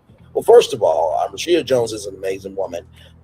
She would definitely do a move like that, where you're advising media, sports, and tech companies. I will just say this. I hope Piers Morgan treats her with the utmost respect. I hope that Piers Morgan understands that if he is doing this to get Black people to come over to Uncensored, it's not going to work in that fashion. And I think legacy media and I think new media is understand that just because you put it out in front of the culture doesn't mean the culture is going to embrace it. Just because you put it out in front of the culture doesn't mean they're going to embrace it. Just because you put it out in front of the culture doesn't mean that they're going to embrace it. Like so. Y'all, that is the show. We did that in 1 hour, 24 minutes, and 3 seconds there. Not too bad. Not too bad. Not too bad. Not too bad at all. We're going to take a little bit of a commercial break, and we'll be back. We'll bring this virtual tour live. Right after this, we are live on tour. Like, comment, share, subscribe. We'll be back right after this rolling.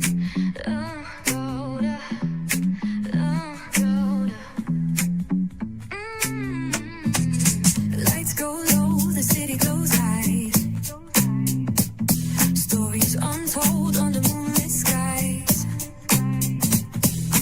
Pray lonely, got the vibe, got the flow for the culture.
so clear. The pulse of us, it's all right here. We got soul, we got flavor.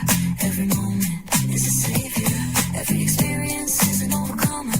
Turn it up, feel the glow, let the rhythm flow. Spotlight shining, we in the zone. This is the place where the culture's grown. Stories untold, now they're coming alive. Braylon Lee got the vibe tonight. One thing to know and two things for sure. Higher is waiting and lower is available.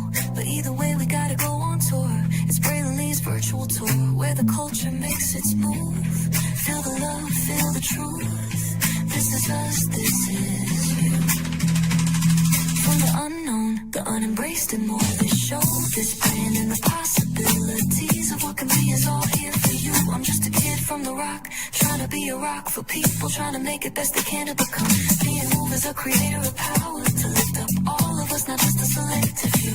For the culture, by the culture, here we be, Braylon Lee, bringing life to your screen. Feel the soul, feel the truth, we're free, trust and believe. It's entertainment, news done our way with Braylon Lee. Spotlight sharp like a diamond shine. We see the stars, but the stories align. Deep in the soul where the heartbeats find. The pulse of the people redefining time. Just a pro tip, people have to earn the right to hear your story, but in addition to that, people have to earn the responsibility to be a part of it. Just because we are not seen by everybody doesn't mean we are not been seen by who needs to see us. Noise equals attention and sound equals purpose. Anybody can be a creator, but it takes a somebody to be an artist.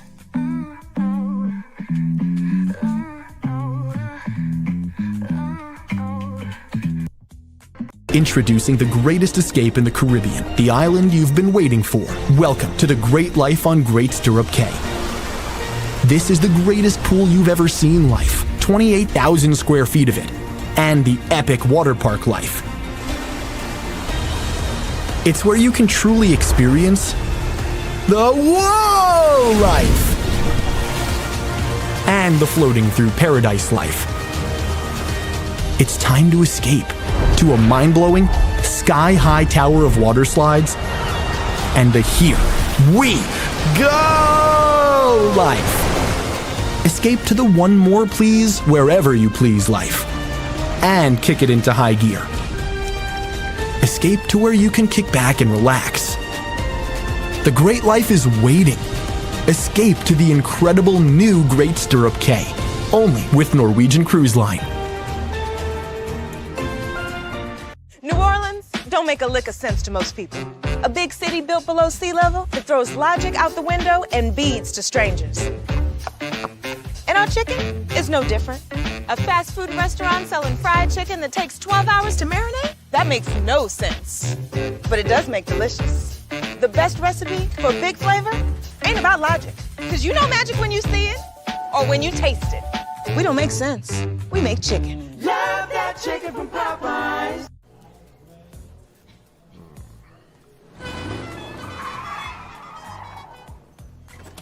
Come with me if you want to live a more delicious life. Oh, maybe we should get in the van. In this world, we don't get to control much. Past, male pattern baldness. Leggies. Got one right now. The urge to puff that bubble wrap. But there is one thing we do get to choose every single day. What we eat.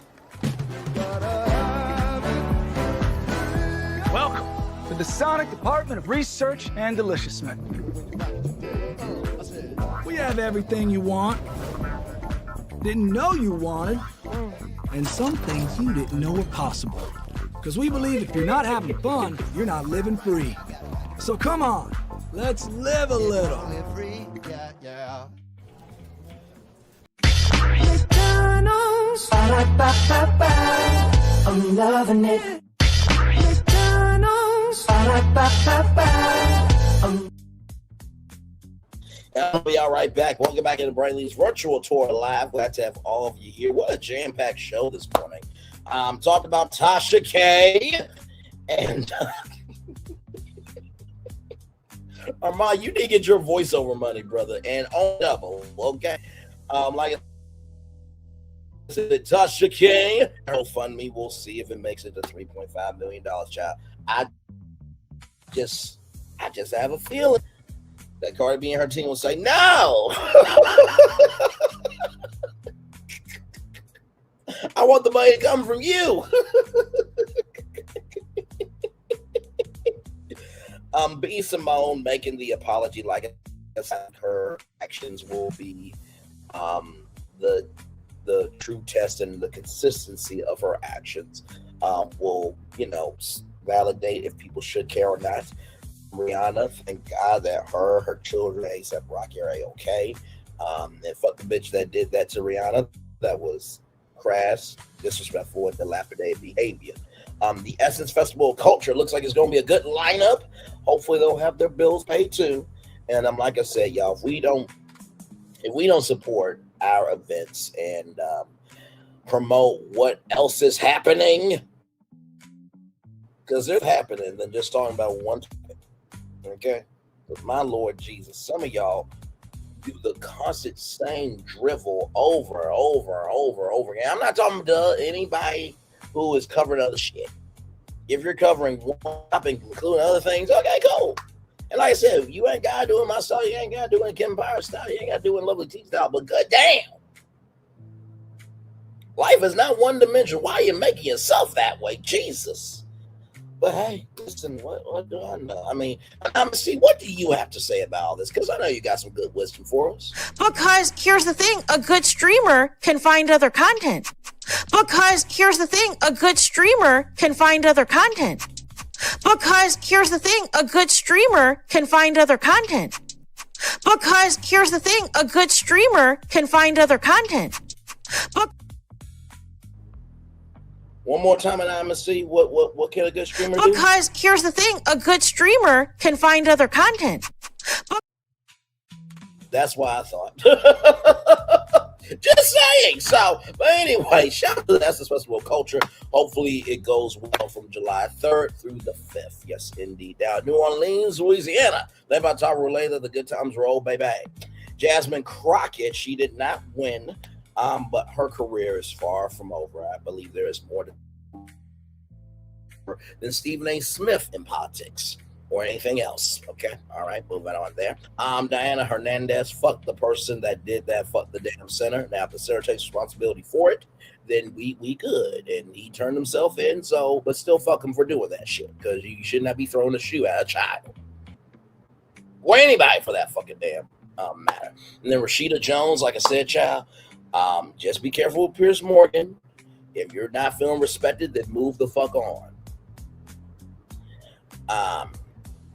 And I will give Piers his credit. He definitely has made, uncensored the platform. But it is was. I will say this: Piers Morgan did a very great job with the Kevin Spacey interview. I watched the whole interview from beginning to end. It was great. So there are bright spots there, but I just don't. I want Rashida Jones to be hired for who she is, not because it's a cultural shift that can help Piers Morgan move up the cultural ladder. Just keep that back. So with that being said, y'all, of course, y'all know we got a positive news story for y'all. So give me a moment here.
So here's some positive news right here. Ballet icon Misty Copeland shares hip surgery recovery update, celebrates small wins after procedure. Let's get into it. Here we go.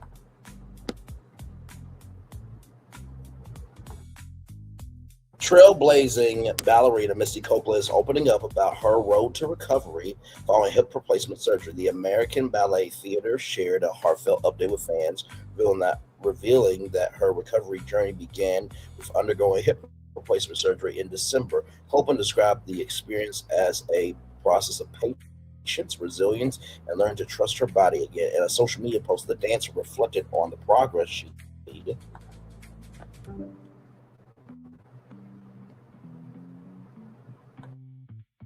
From taking her first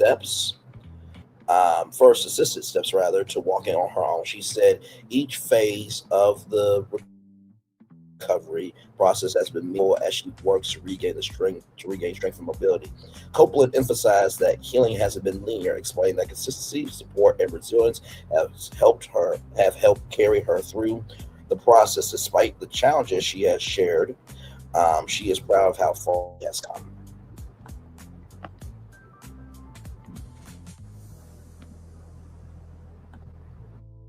The ballerina also expressed gratitude for the encouragement she's received along the way, thanking supporters for the outpouring love that has helped her motivate her through every stage of recovery. Copeland, who made history as the first Black female principal dancer at the American Ballet Theater, continues documenting her progress as she works toward returning to full strength. First of all, prayers up, light, and support to Misty Copeland.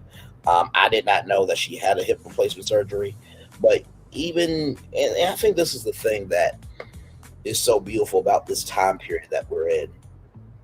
Celebrities are recognizing, hey, I'm only human. I don't have to carry the weight of being known to the world. I can just let go, breathe, and be. So congratulations on that. And I do want to do one more thing here. You guys saw that highlight a particular story during the Rashida Jones destination that we talked about. Now, I know everybody feels a way about Lizzo, right? But I'm going to just say this right now. If we are not that upset about the president being a PDF file and judging women's tightness and having 13-year-old girls perform fellatio on him, but yet we can be out loud for Portia Williams and whose twat she's licking and everything in between. We can be loud for Carissa Shields and Krishan Rock, which, by the way, Krishan, fuck Blueface. I'm pulling for you because you were on Ultimate Tag. We've covered your story here, and I believe you are going to be amazing in the world of boxing. But we can be supportive of all that shit. We can also make space for people who are trying to do better. Now, I know Lizzo still has her lawsuit going on, but listen, if we don't make space for people trying to do better, then how can we get better as a culture? So with that being said, let's get into this here.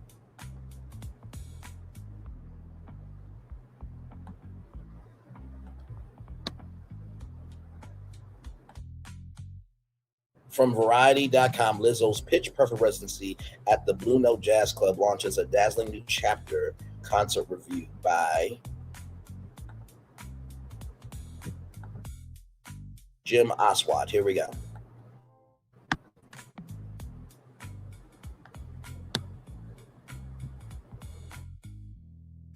Ever feel like you're losing touch with who you really are? Lizzo said about halfway through her Sunday night set at the iconic Blue Note Jazz Club in New York's Greenwich Village. I have, she admitted. I had to remind myself I am 100% that bitch, quoting her arguably most iconic and her arguably most controversial lyric, because it was reported that she stole that lyric from somebody who already created that lyric. It's a whole backstory, but let's keep going. Indeed, this intimate series of Blue Note shows feels like a breakthrough at the end of a challenging few years for Melissa Diane Jefferson after soaring to superstar at the end of last decade with a message of positivity, self-love via hits like Cuz I Love You, Juice, and Good as Hell, being the sophomore slump with her Grammy-winning 2022 set About Damn Time, but some ugly legal battles with her former dancers and music collaborators clash against her ultra-positive vibe, so a reset was in order, although a pair of mixtapes last year, and even a New York Magazine cover story called Lizzo Starts Over really didn't do the job.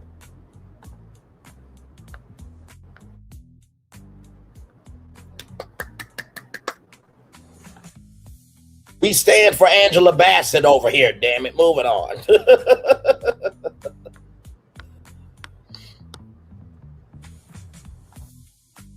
But earlier this year, a few new tracks began low-key making the rounds, one of which is a stunner, Don't Make Me Love You, an 80s fantasy that combines a Billie Jean-inspired bassline with a chorus that evokes Tina Turner. Simply the best, better than all the rest, better than anyone. Of course, rest in peace to the Tina Turner. Okay, listen, we love her. Yes, indeed.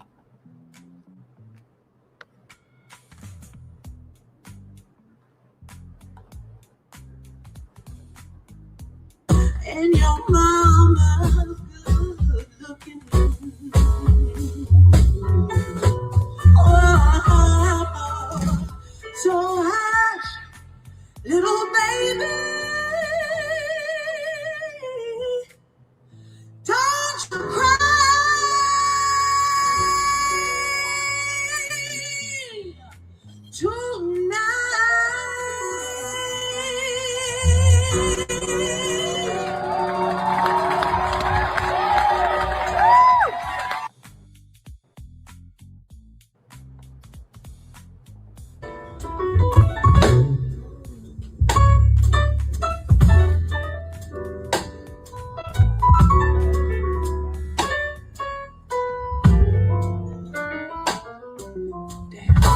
Head down, moonlit. Look at my lipstick, so thick, so fit. Wanna put your lips in places the sun don't shine there. I like that, right there. Keep going and going and floating, baby. You know what you're doing, don't you? So I lounge around my lingerie. Wanna be prepared for you just in case. So I lounge around in my lingerie, baby. Oof. I know what you want. If it ain't me, Hey, I said what? don't make me love you. Don't make my heart beat out of my chest. Don't make me want you. If you just want something else, don't you bullshit that, baby. If this ain't it, just tell me tonight. Don't make me love you. If you just don't change your mind, don't waste my time.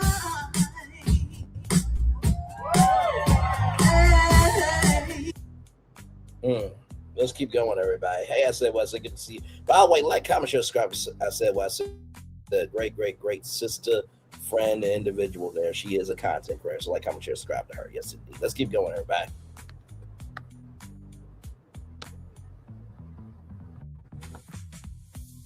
Top 3 moments from Lizzo's stellar show at the Blue Note, a new song that summons the face of Billie Jean and Tina Turner, simply the best of Vamp at the end of summertime, and a beautiful inspiration of D'Angelo's Untitled.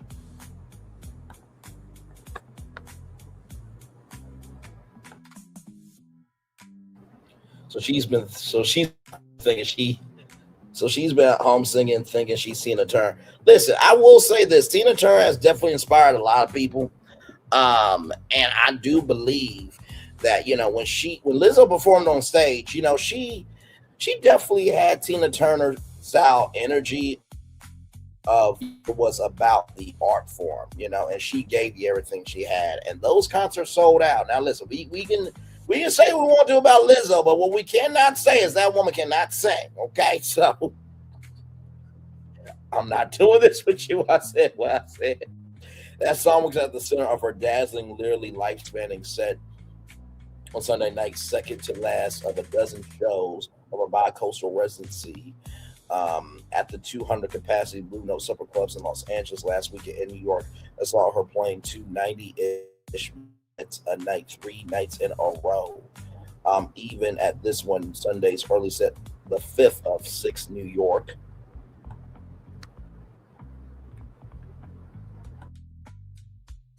Performances. There was a long line of people outside waiting for no shows while Gayle King was rolling deep with a CBS crew. Wait a minute. So Barry Weiss and Larry Ellison and David Ellison allowed Gayle King, who's a black person, to go see a black person perform? Oh my God, child. Oh my God. Oh my God. Oh my Lord Jesus. She can sing, but she ain't no Tina Turner. Understood. I got you. I agree. Okay. That's why I took the route that I took. Okay. But we can all admit that Lizzo, she can blow on the mic. Okay. So, and I think this goes back to the not Kobe LeBron. Rest in peace to Kobe and Gianna Bryant. They should be here, setting the world on fire in media, sports, and everything in between. But what I meant to say, this is like Michael Jordan, LeBron James, right? Without Jordan, there would not be a LeBron, right? So without Tina Turner, there could not be a Lizzo, right? But I think Tina Turner has her generation. I think Lizzo has her generation, right? So let's keep going. Yo, I'm trying to be fair here, okay? Listen.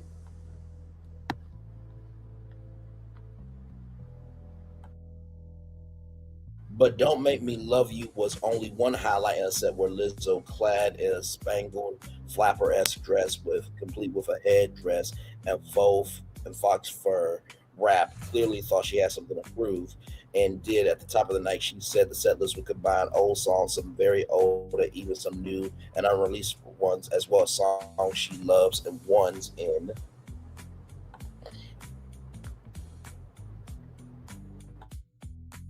honor of the iconic Blue Note and its storied history, and she listed off several legendary names: Dizzy Gillespie, Ray Charles, and such an honor to be here. She paused and looked down at the audience members dining at tables directly in front of her and laughed, performing for your French fries, showing just one example of affordable comedic timing.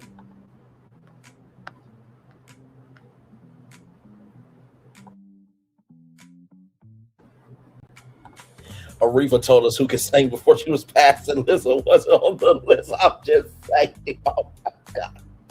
So what are you saying about Lizzo? She wears beautiful gowns, and beautiful gowns. I'm not doing this with you. Rest in peace to Aretha Franklin, okay? Good Lord Jesus. Oh my God. Let me keep going with this, okay? The loosely autobiographical set list rather showed off not only her powerhouse vocals but her skills as a flutist as well. And she made playing the flute look cool. Now, listen, I know everybody can feel the way they feel about Lizzo, but Lizzo definitely has an impact in the culture.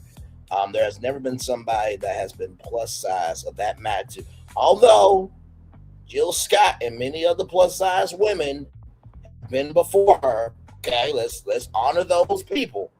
But in terms of this generation, I do think Lizzo is a legend, right? Because she broke ground. I mean, I remember Watch Out for the Big Girls and how she literally, did a nationwide search to find big girls to put on her tour.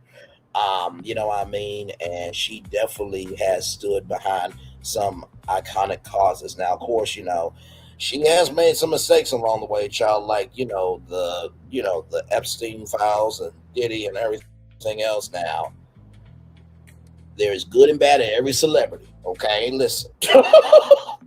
But she does have a gift and a skill set, okay? So just keeping it above.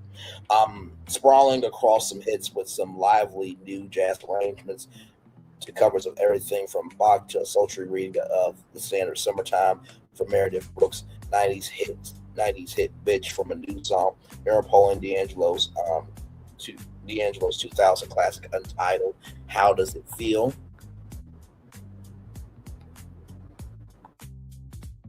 To a flute to a flute piece she played in the 8th grade. While clearly, carefully, and deliberately arranged, just looking at all the cues in the set list below, the set was loose but tight. It was her and her band's 11th show in 2 weekends. It was all biographical without being weighed down by heavy conceit around it.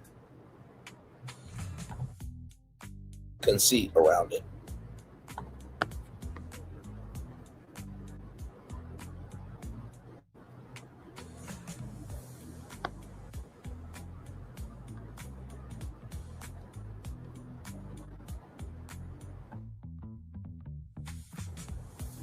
Ozempic stealing everybody away from us, unfortunately. You know what? Let me come on the big screen real quick. Just as a side note. To all the big girls, okay? We like champagne bottle looking women. We like Coca-Cola looking women, okay? We like Cinnabon cinnamon rolls. We like thick pancakes. We like waffles from Hampton Inn. We like thick comforters. We like thick beds. Why am I saying all this? It is absolutely okay to be healthy, but keep that weight on. Damn it, there's a thing called happy weight. Shit. If that man or woman don't like it, somebody is going to hell. Because me and the Brat are proud members of the Thick Religious Full Gospel Baptist Church of God in Christ. I will see Brat and all y'all on Sunday. But before that, I'll see y'all for Bible study on Wednesday.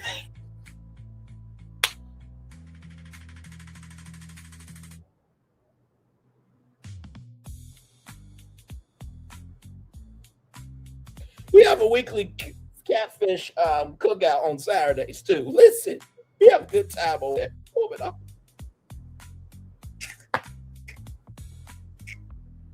And some of y'all know that y'all damn members. Quit playing in my face, man.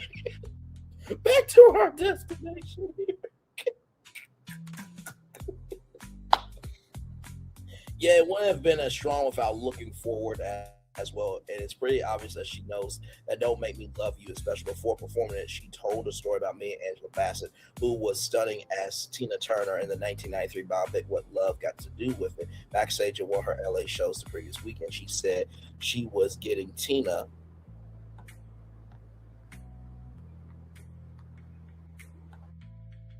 vibes. Lizzo enthused.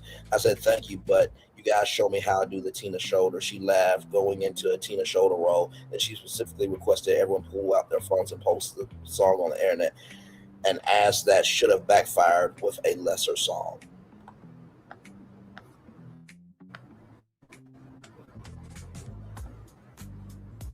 But most of all, these shows reminded the audience up close and personal what a major talent Lizzo is. A top-class performer, an engaging, entertaining performer, and to a degree we haven't seen before, a trained and serious musician. In the past, she was often backed only by D. She was accompanied by 4 top-notch jazz musicians.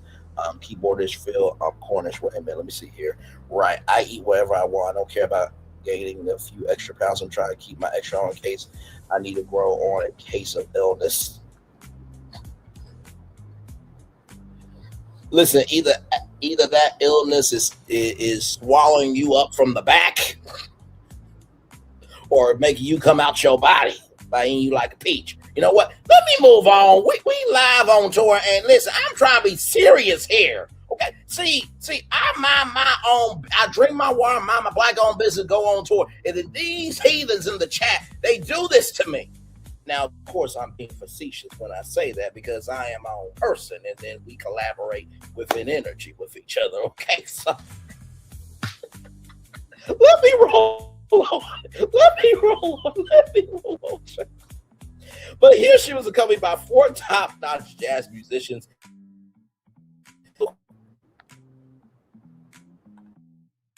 Guitarist and singer Emily Elbert, bassist Clinton Gray, and drummer Jakara Jackie, each of whom got some extra shine during the night with fiery solos.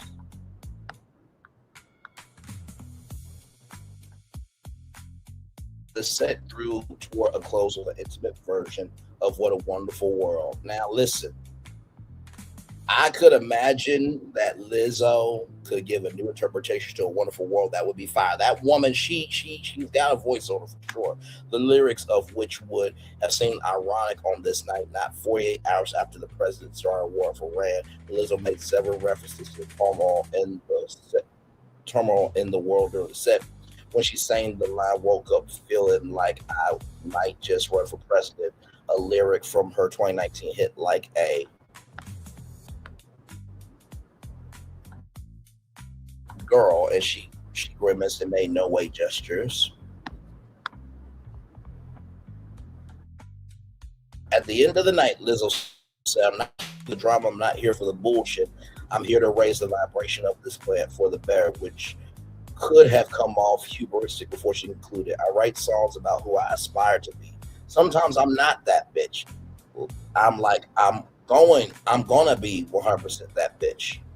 Take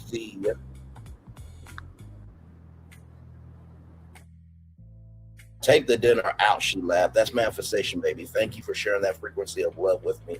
If it's manifestation, she's off to a good start." Rashida to Jean, I said, for that wonderful review. And let me tell you something. To do a residency in any capacity is huge. And it was a bi-coastal residency. Maybe, just maybe, I'm not saying that the lawsuit is bringing out a new side of Lizzo, but maybe Lizzo is finally able to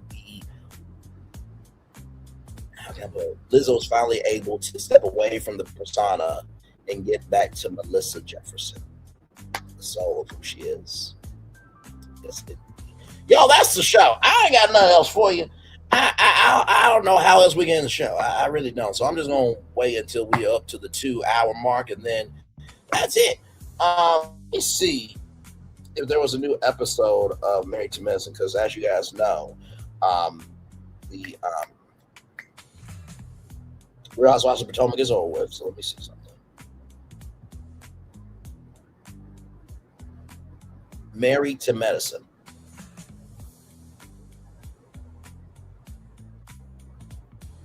Okay, no, it's a new episode on March 15th. Okay, so no anything tonight. Okay, good. So we'll be back at 6 o'clock with something, child. Something. And believe me, I'm looking at everything. There's one live I want to do. I'm just waiting for a particular article to come out.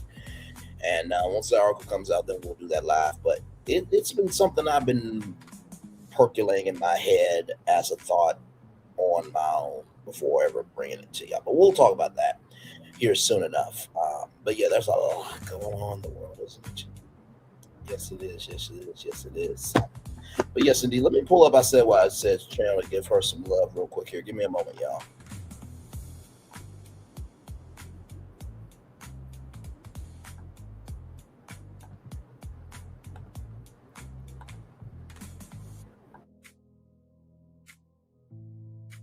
So there she is. There are 914 subscribers, almost there to her first 1,000.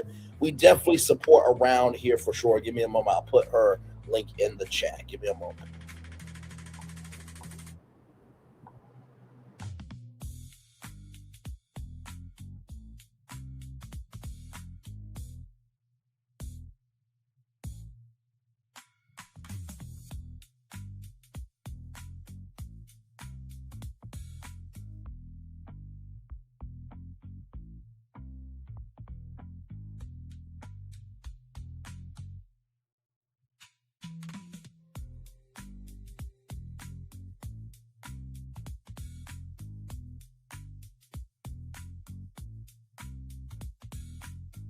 So there you go, right there. Like, comment, share, and subscribe right there too. I said what I said. Y'all, that is the show.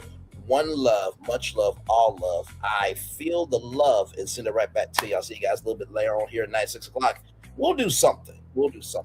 I enjoy myself in this short time period. I'm going to roll back to see what you have to say about Tasha K. Child, you'll have a good time. My main stance on it is you cannot talk about a mother and her child having herpes and say, I'm going to wipe my ass with this cease and desist. and being that big, bad, and bold to think that you were going to win when you did the most in public, not thinking that you basically made the plot of the movie and expecting them to finish off this movie when you should be responsible for how you engage in your role in the movie, in so many words. But yes, go back to that. I just recapped it for you here because I love you. I do. But yes, I think you will enjoy my commentary on, check my phone. Okay. All right. I'll check it. All right.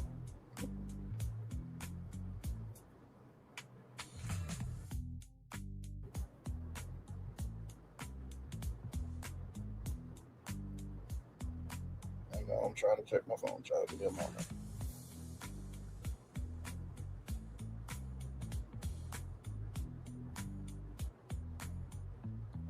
Oh, wait a minute. Okay, hang on.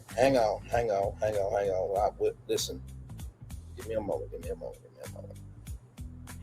Damn, those curves are looking good, child. Shit. I'm sorry. Wait a minute, hang on. Hang on a second. You did not, girl. Thank you so much. You did not have to do that. Thank you so much. You did not have to do that. Thank you very, very much. You did not have to do that. Y'all listen, I want y'all to know something. After everything we unnecessarily went through, by the way, I might add, and everything in between, I appreciate now. I can look back at everything now and appreciate what I went through, because guess what? After all that, made it to 1 million views, not having to have y'all. I don't mean that if y'all come back, that I'm going to treat y'all with disrespect, because I'm always about respecting this platform and the people that come to it. But the truest test of who somebody is not by the quantity of good that's happening, but it's the quality of good that they are when they are at their lowest, when they ain't being seen, and when they ain't being invested in. The true ones that know you for you will always show up. Don't worry about the temporary visitors to your art gallery. Focus on that one piece. Worry about the permanent members that want to see all of who you are and all of your collection. Okay? All right? Moving on. Listen. So, thank you very much, my friend. All right, y'all. One love, much love, all love, and feel love is in the right back to you. But before we go, I got one more thing that just showed up.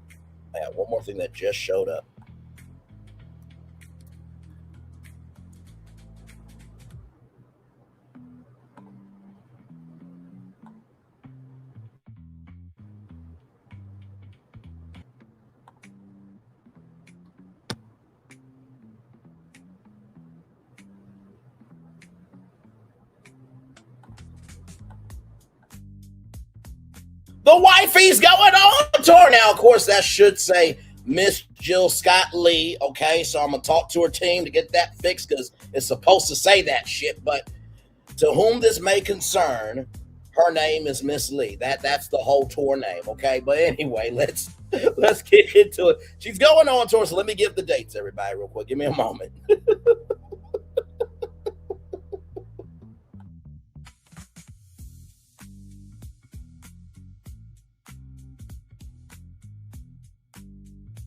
All right, y'all. So here we go. June 4th, Nashville, Tennessee. June 5th, Nashville, Tennessee. June 11th, 15th, 14th, I'll be Washington, D.C. June 16th will be Charlotte, North Carolina. June 18th will be Raleigh, North Carolina.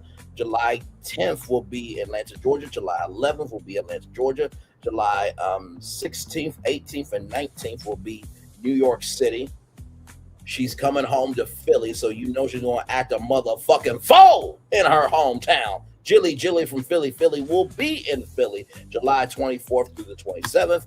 August 6th through the 7th will be Oakland, California. August 11th through the 12th will be Los Angeles, California. August 15th, Las Vegas, Nevada. August 20th through the 22nd, through the 23rd, will be Chicago, Illinois. August 26th will be Detroit, Michigan. Houston, Texas will be August 30th. September 3rd will be Dallas, Texas. September 29th will be Birmingham, United Kingdom. October 1st will be Manchester, United Kingdom. October 5th, Brussels, Belgium. October 6th, Brussels, Belgium. October 6th will be Berlin, Dublin. Then October 9th will be Paris, France. October 10th will be Amsterdam, New England. October 13th, London, United Kingdom. October 14th, London, United Kingdom as well. November 17th, Pretoria, ZA. Why do I feel like ZA is in New Zealand? Why do I feel like that? I could be wrong. And if I am wrong, at least I can take accountability, responsibility, have integrity about it. Mm-hmm. Give me a moment, man.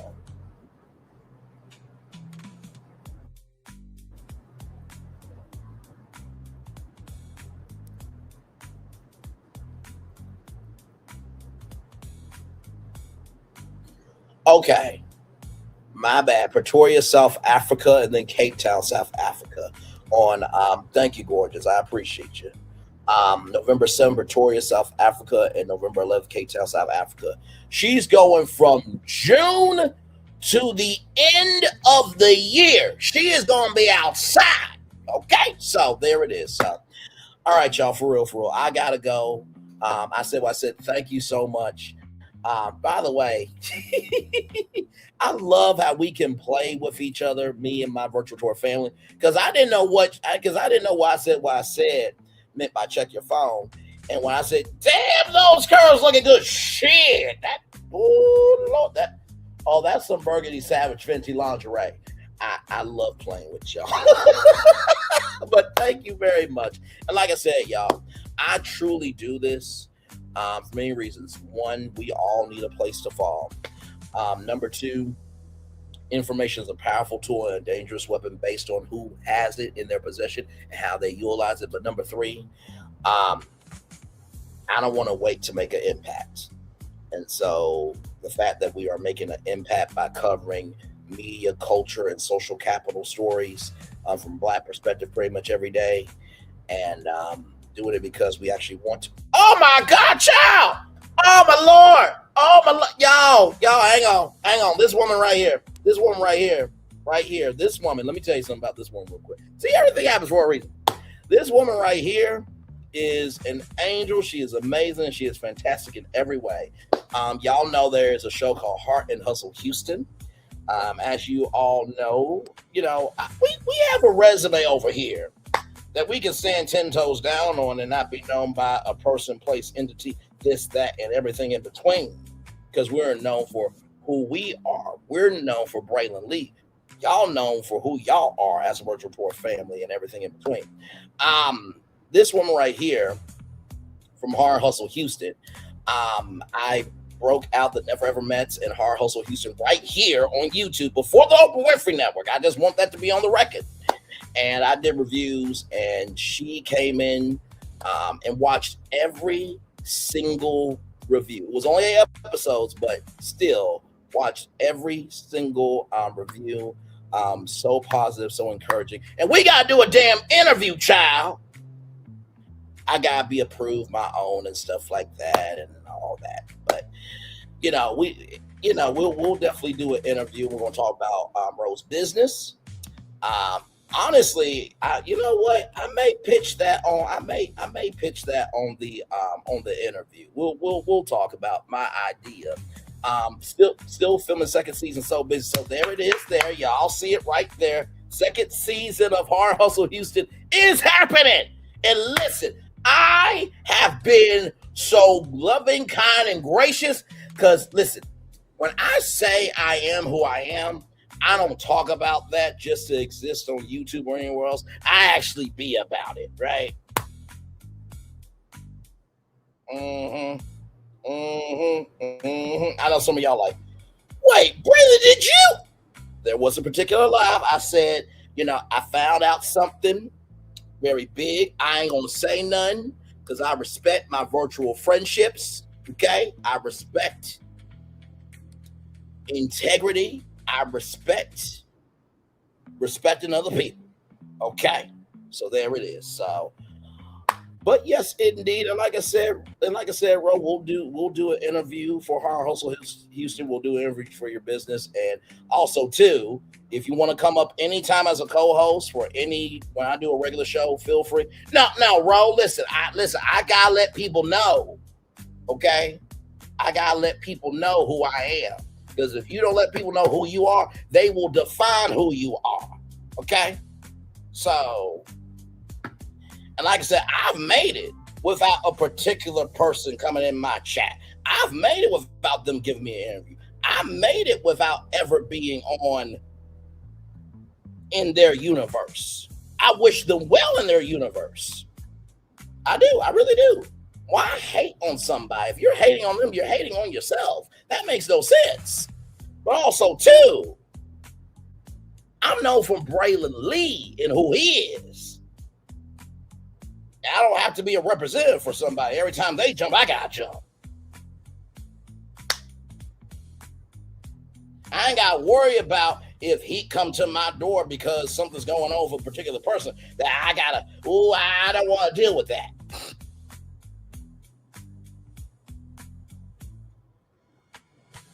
I can be about diversity, equity, inclusion, belonging in anything and everything and own who I am, not to do the most in quantity to please everybody, but I can do quality and rest in. I know that people are going to find me for me. I don't have to do the most in order to be the most to somebody.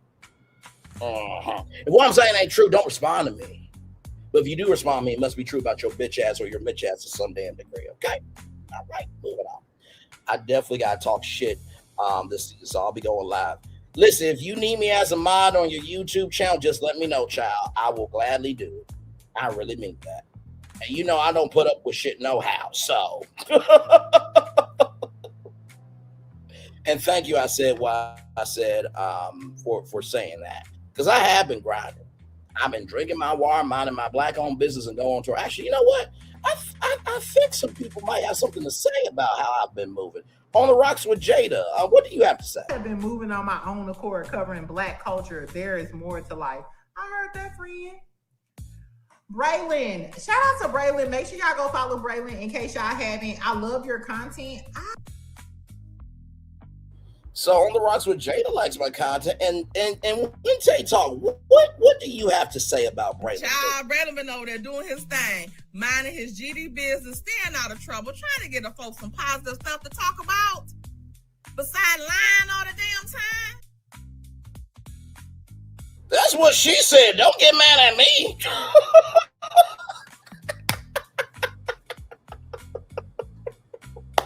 Oh man, you know it really is a blessing to be able to make it do what it do for other people.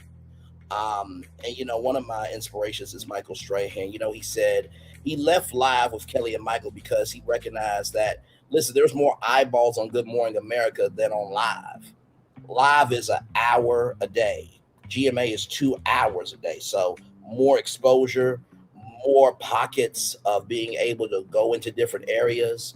But most of all, the reason why I'm proud of Michael Strahan is because that brother went from Texas Southern University and being a football star and evolving into one of the biggest media personalities. And he didn't fake it to get acceptance. He did the work. If you haven't seen his documentary series of I'm More Than an Athlete, it's on ESPN Plus. I believe it's on ESPN. When COVID happened, Michael Strahan went into the Times Square studio every day to make sure that Times Square crew got checks. The biggest personalities, the biggest stars, the ones that are the best people are not the ones who have the most training in the industry. It's people who actually give a fuck about people being kind to people. You understand? So, all right, my friend, please text me. Well, you don't have to text me when you land. You got somebody to text, but you know, let me know that you made it. Okay, all right. Love you very much, and we're gonna talk soon. Love you, my friend. See, you can't beat where you can't compare, child. And here's the gag. I don't have to have people behind the wall who are famous to tell me that I'm somebody. I do all my work outside because my work is great outside. You got to hide your work behind the wall. Maybe your work ain't that good. Oh, I ain't. Baylor, shut your ass up. Shut your ass up. Shut your ass up. Damn. Y'all, I'm being facetious. If anybody's got a membership and you're creating great content, I ain't talking about you. Good Lord. It's called freedom of speech, First Amendment. We all talk ish at this, that, and third. But I just want you to know, I'm the first person to be a uniter before being a divider. And if I gotta be a divider, it's usually after a long length of time. And something needs to be said. And I'm always the first one to call up the good before ever contributing to the toxicity at the bottom of the barrel. But then again, there might be some thirsty toxicity energy at the bottom of the barrel too. But maybe people consume thirsty toxicity water. I don't know. Maybe there might be a recall on some thirsty toxicity products that people have been putting in their bodies. I don't know.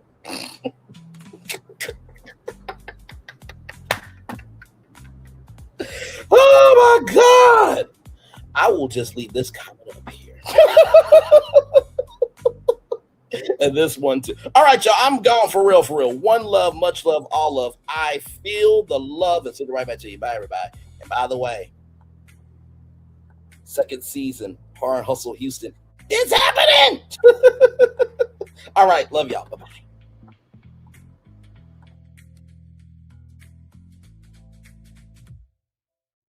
I thought I should tell you they've been talking about you. Yeah, they've been talking about you. They've been talking about the fact that they've done everything they could to stop you and everything they could to block you, but you still win. They've been talking about the fact that they have undermined your success and they have tried to sabotage your seasons, but you keep winning. They've been talking about the fact that even though they don't like each other, they get together to try to kill you, but you keep winning. They've been talking about the fact that you were voted least likely to succeed, but like cream, you keep rising to the top. They've been talking about how they tried to burn your world down, but like the phoenix, you rose from the ashes. They've been talking about you, and you know what they say? Oh, she's just lucky. He's just lucky. But no, you ain't lucky. You're anointed. You got something on you. You got favor on you. You got power on you. You were born to win. Now they can call it luck, but it's grace. They can call it luck, but it's favor. But whatever they call it, it doesn't matter, because you know what God calls you? Do you know what God calls you? A winner. I thought I should tell you they've been talking about you. Yeah, they've been talking about you. They've been talking about the fact that they've done everything they could to stop you and everything they could to block you, but you still win. They've been talking about the fact that they have undermined your success and they have tried to sabotage your seasons, but you keep winning. They've been talking about the fact that even though they don't like each other, they get together to try to kill you, but you keep winning. They've been talking about the fact that you were voted least likely to succeed, but like cream, you keep rising to the top. They've been talking about how they tried to burn your world down, but like the phoenix, you rose from the ashes. They've been talking about you, and you know what they say? Oh, she's just lucky. He's just lucky. But no, you ain't lucky. You're anointed. You got something on you. You got favor on you. You got power on you. You were born to win. Now they can call it luck, but it's grace. They can call it luck, but it's favor. But whatever they call it, it doesn't matter, because you know what God calls you? Do you know what God calls you? A winner. I thought I should tell you they've been talking about you. Yeah, they've been talking about you. They've been talking about the fact that they've done everything they could to stop you and everything they could to block you, but you still win. They've been talking about the fact that they have undermined your success and they have tried to sabotage your seasons, but you keep winning. They've been talking about the fact that even though they don't like each other, they get together to try to kill you, but you keep winning. They've been talking about the fact that you were voted least likely to succeed, but like cream, you keep rising to the top. They've been talking about how they tried to burn your world down, but like the phoenix, you rose from the ashes. They've been talking about you. And you know what they say? Oh, she's just lucky. He's just lucky. But no, you ain't lucky. You're anointed. You got something on you. You got favor on you. You got power on you. You were born to win. Now they can call it luck, but it's grace. They can call it luck, but it's favor. But whatever they call it, it doesn't matter, because you know what God calls you? Do you know what God calls you? A winner. I thought I should tell you they've been talking about you. Yeah, they've been talking about you. They've been talking about the fact that they've done everything they could to stop you and everything they could to block you, but you still win. They've been talking about the fact that they have undermined your success and they have tried to sabotage your seasons, but you keep winning. They've been talking about the fact that even though they don't like each other, they get together to try to kill you, but you keep winning.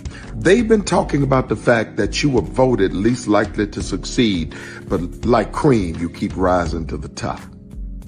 They've been talking about how they tried to burn your world down, but like the phoenix, you rose from the ashes. They've been talking about you.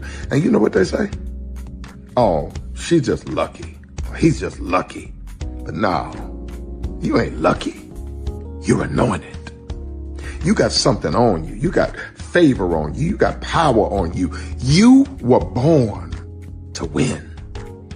Now they can call it luck, but it's grace. They can call it luck, but it's favor. But whatever they call it, it doesn't matter, because you know what God calls you? Do you know what God calls you? A winner. I thought I should tell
Prepare for a journey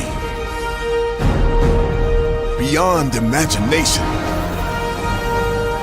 beyond belief, beyond anything you've experienced before.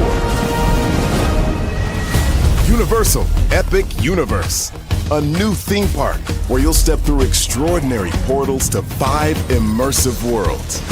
Prepare for a cosmic voyage of discovery, an isle of fire-breathing excitement, a shadowy world of monsters and mystery, new wonders in the wizarding world, and a new way to play. Plus the splendor of a magnificent resort hotel overlooking the park.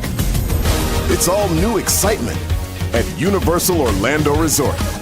A week's worth of vacation thrills, With 4 amazing theme parks, a variety of spectacular themed hotels, and incredible dining and entertainment. It's all at Universal Orlando Resort, where you'll find new adventures every day. Explore the astonishing worlds of Universal Epic Universe at Universal Orlando Resort. Because here's the thing, a good streamer can find other content. Because here's the thing, a good streamer can find other content. Because here's the thing, a good streamer can find other content.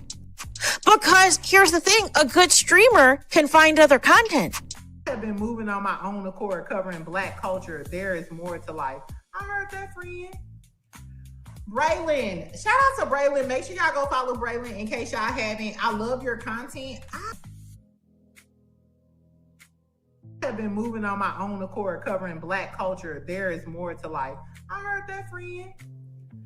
Braylon, shout out to Braylon. Make sure y'all go follow Braylon in case y'all haven't. I love your content. I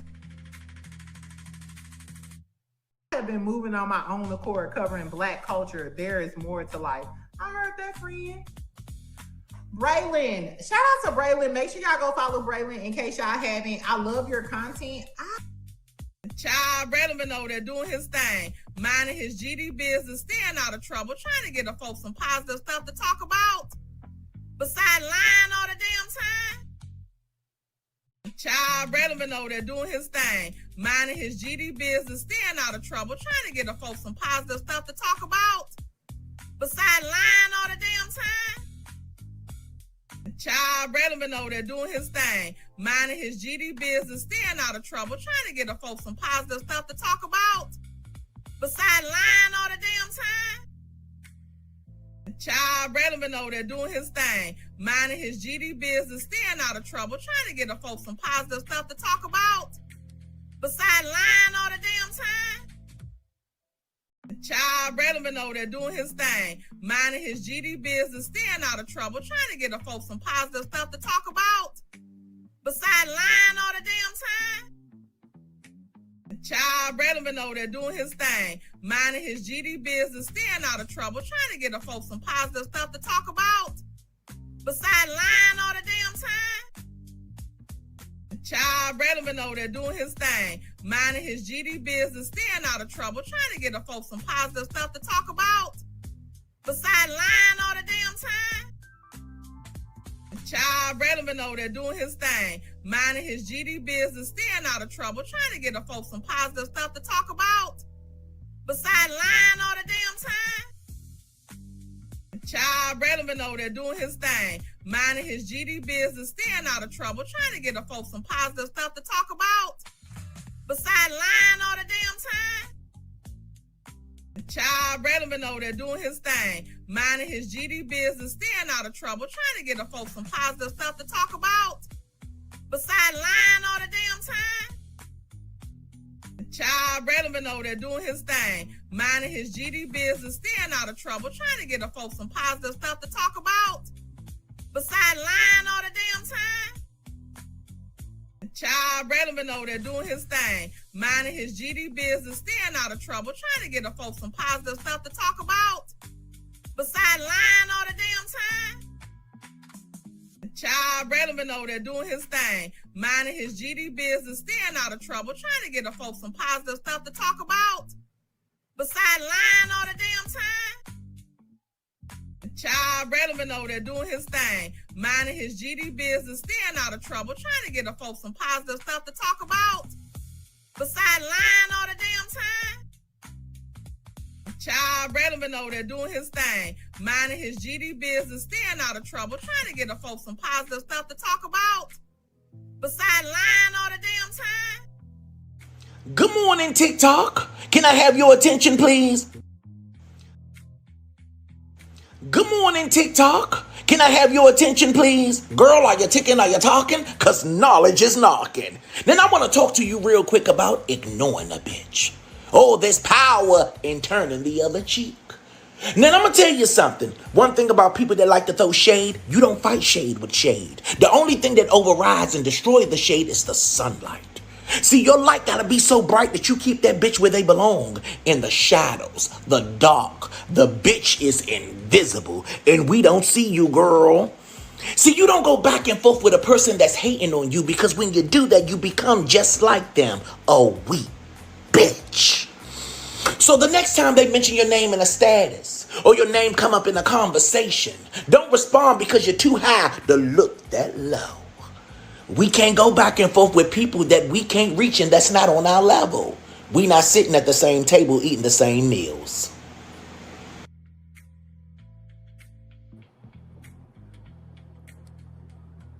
Message.